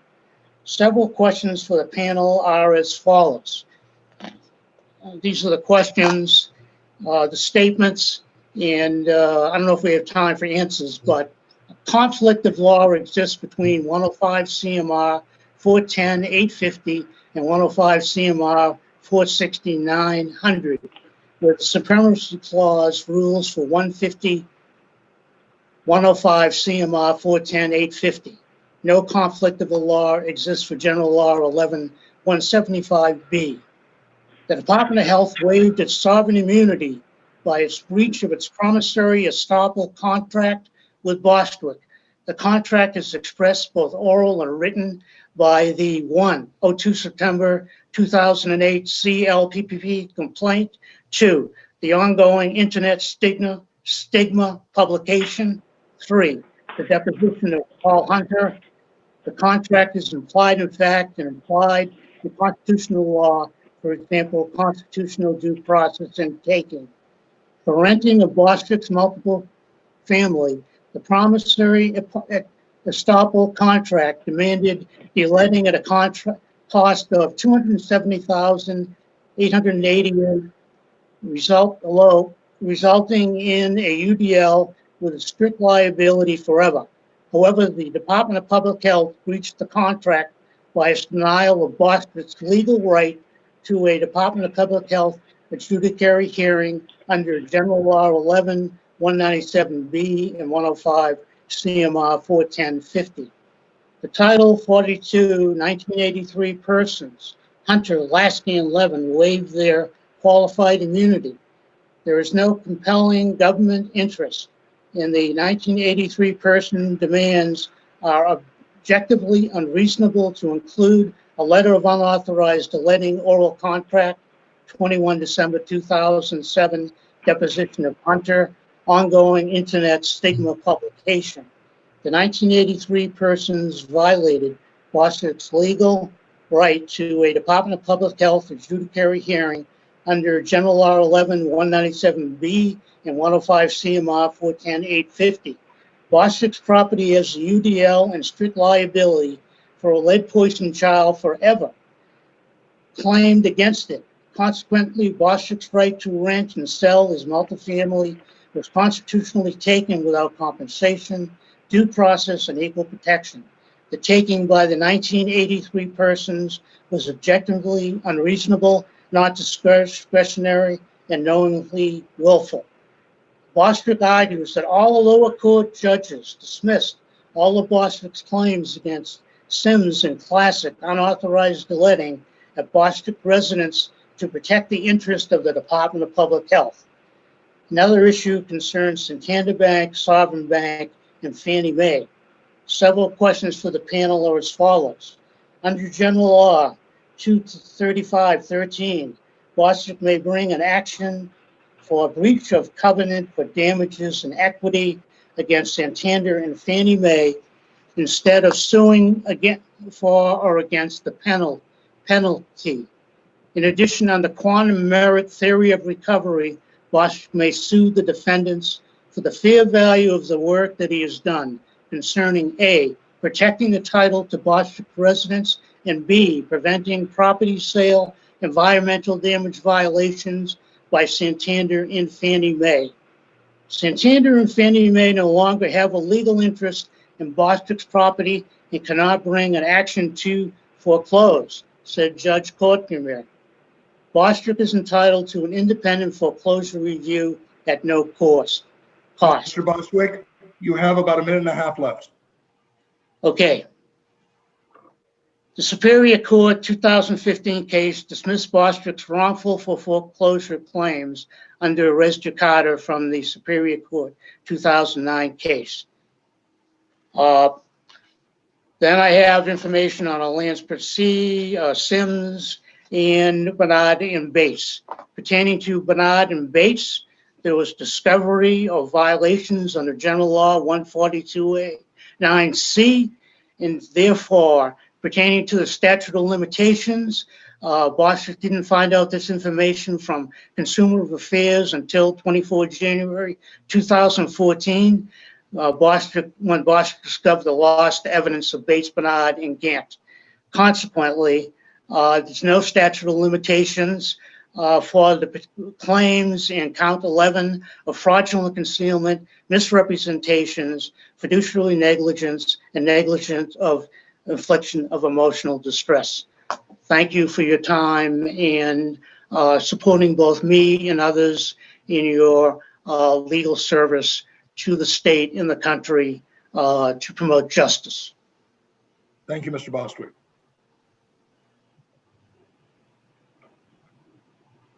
Attorney Salzberg, you may proceed. Thank you, Justice Green.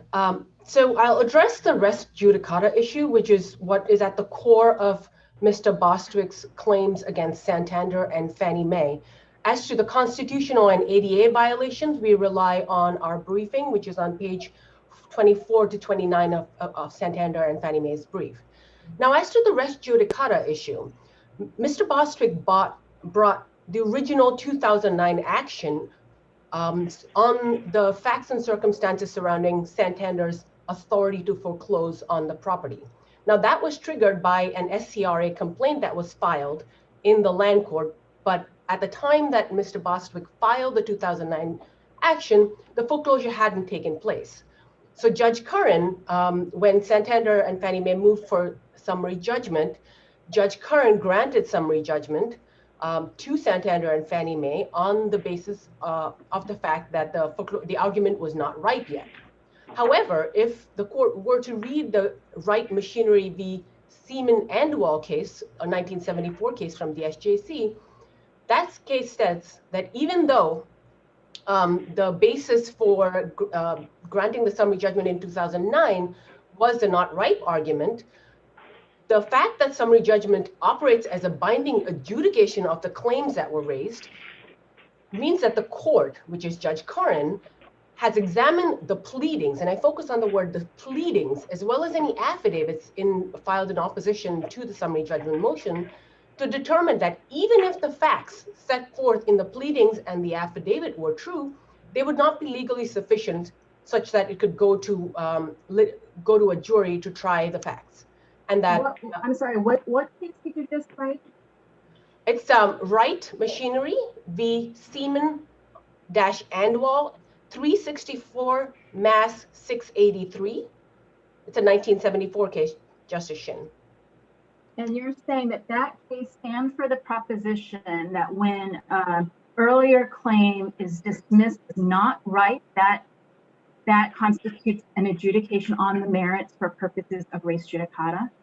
Yes, because again, if we go also, not just that case, but also we go to Harker v. Holyoke that says res judicata binds the parties on claims that were raised and that could have been raised in prior proceedings. But it could not have been raised if it wasn't ripe. I'm not really understanding that.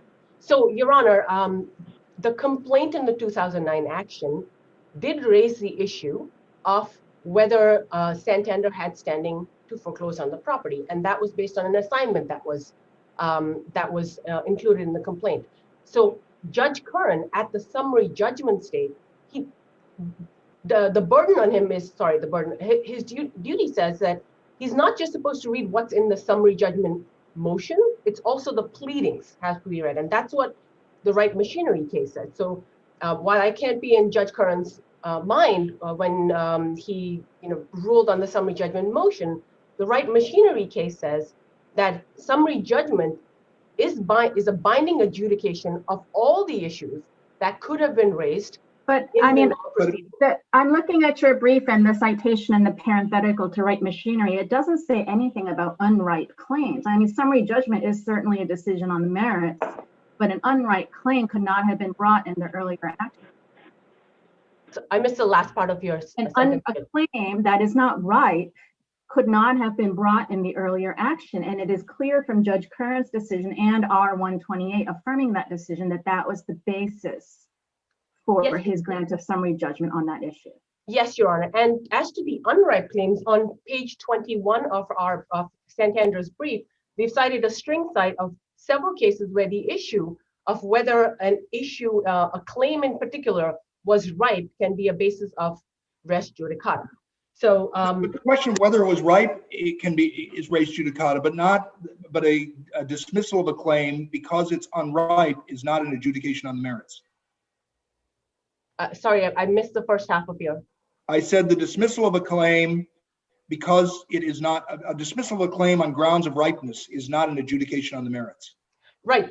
So you're exactly right, Judge Green, because that what you're talking about is the dismissal of the claim in 2015 by Judge Desmond was a res judicata purpose. But what I think I was trying to address with Judge Shin's question is in the 2009 summary judgment order, which was an adjudication on the merits.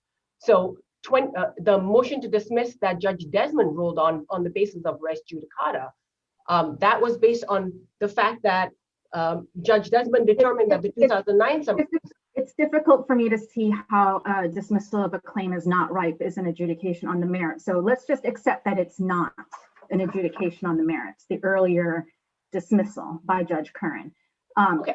So I just want to clarify. So this complaint in this case was filed in late 2015 and amended once in late 2015. Is that correct? Yes, Your Honor. And at that point, the foreclosure hadn't occurred. Is that right? Correct. The foreclosure happened in April of 2016. It still was not ripe at the moment that the case was filed. Yes. However, there was motion practice after, in fact, a land court case was brought by Mr. Bostwick after the foreclosure happened. And that land court case was initiated, again, on this basis of, on the basis of the authority to foreclose. That case was brought in 2016, a month after the foreclosure. And in fact, Judge Henry in the 2015 case also heard a post-foreclosure hearing motion on Mr. Bostwick's motion to stay. So even after the foreclosure, there were two hearings on the foreclosure was in April 2016. Is that correct? Yes, Your Honor. Okay. And in his brief, he alleges that he moved to amend the complaint to add allegations concerning the foreclosure. Now, as far as I could tell from the docket, that motion to amend was not made until after judgment had entered against your clients. Is that correct? Correct, Your Honor. Okay, thank you. Your Honor, my time I see is up, so I'll. Okay, thank you. We'll hear from Attorney Gekas. You have to unmute yourself. Sorry. Our position here is very straightforward. So Orleans was foreclosure counsel for Santander. We were pretty much just thrown into the caption, but there are no specific claims or allegations anywhere in the complaint against Orleans. And the case law is very clear that a law firm cannot be held liable for claims brought up against its client. So for these reasons, the trial court properly allowed our motion to dismiss, and that decision should be affirmed. Thank you. Thank you. Attorney Lavoie. Yes, Your Honor. Unfortunately, I'm on by phone, so I can't see the timer, but I hopefully won't need that much time. You'll be fortunate if you can finish within that time. Excellent. Your Honor, I represented Mr. Sims, the defendant carpenter who started this whole thing by Mr. Bostwick's claims. We've been litigating with him since 2004. We tried the case, which had claims of fraud, breach of contract, 93A, breach of warranty, unjust enrichment, before Judge Krupp in March of 2014, a verdict for the defendant, verdict on the 93A by Judge Krupp. That was appealed, docket 2014 P1277. That was dismissed by the court on appeal with prejudice. Mr. Bostwick appealed to the single justice. That was to vacate that dismissal. That was denied. He was offered the opportunity to go to the SJC. He did not. He then filed this second case. Judge Desmond, you have the ruling, granted summary judgment on claim preclusion, issue preclusion. Mr. Bostwick has filed a third case against Mr. Sims in federal court. That was summary judgment on claim preclusion. Res judicata was granted to Mr. Sims. So I would just ask that the court follow the prior rulings and uphold the findings in favor of Sims and end this long ordeal. Thank you. You're welcome. Thank you. All right. That gets us to Attorney Simran. Thank you, Judge. Appellant's amended complaint includes multiple claims against appellees Bates and Barnard, who responded with a motion to dismiss. Judge Desmond, in a well-reasoned Superior Court opinion, dismissed all claims against my clients. We are here on Mr. Bostwick's appeal. Could I ask you a very basic background? This is Judge Shin. Who are your clients? What is their association? I'm assuming they're associated with Classic Group. That is correct. They are the principals of Classic Group. Thank you. In his amended complaint, appellant's claims divide into three categories. State law claims alleging breach of contract, tortious injury, and 93A violations are precluded because the complaint filed in 2015 was filed years after the alleged breach occurred or the alleged injury occurred, or after the discovery rules triggering statutes of limitation had run. Bankruptcy court claims alleging violation of the automatic stay are precluded by federal res judicata doctrine. The order dismissing the adversary proceeding was final. The causes of action alleged in the bankruptcy court and in the current complaint are identical. The parties to those actions are identical. And finally, the remaining claims should be dismissed. The ADA claim brought against my clients implausibly alleges that they acted as public entities. The civil rights claim brought against my client implausibly alleges that the appellants acted under color of state law. And finally, the lead poisoning claim. On your brief. I'm sorry? You have your brief for the remainder of your arguments. Your time has expired. Okay, thank you, Judge. Attorney Fee.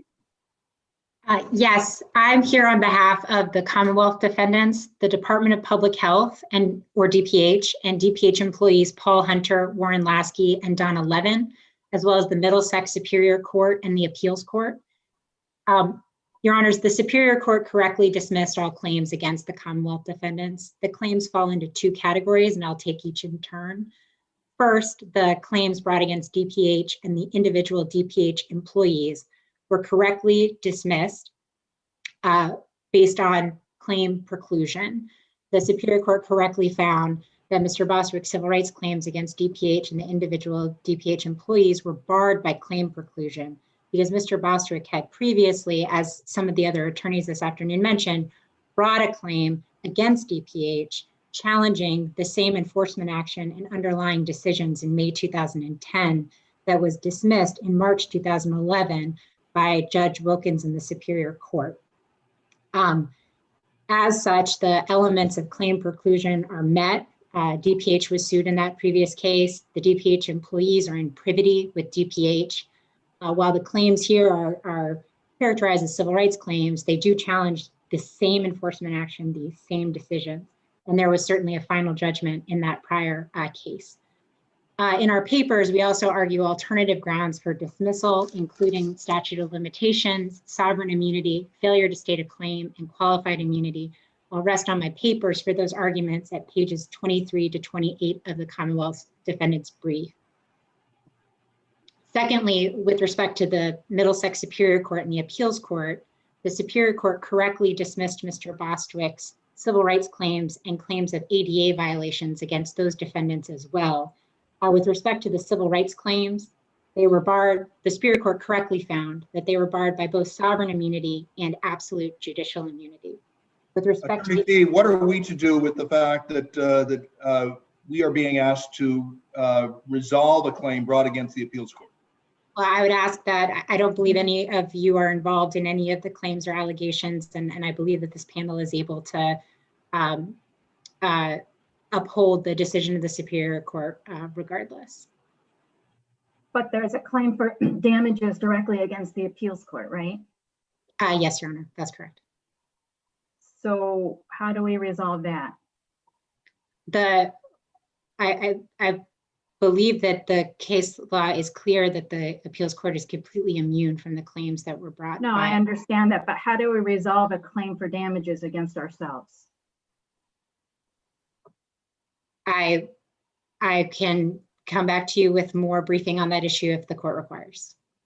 Okay, thank you. We rest on our papers for the rest of the ADA violation claims.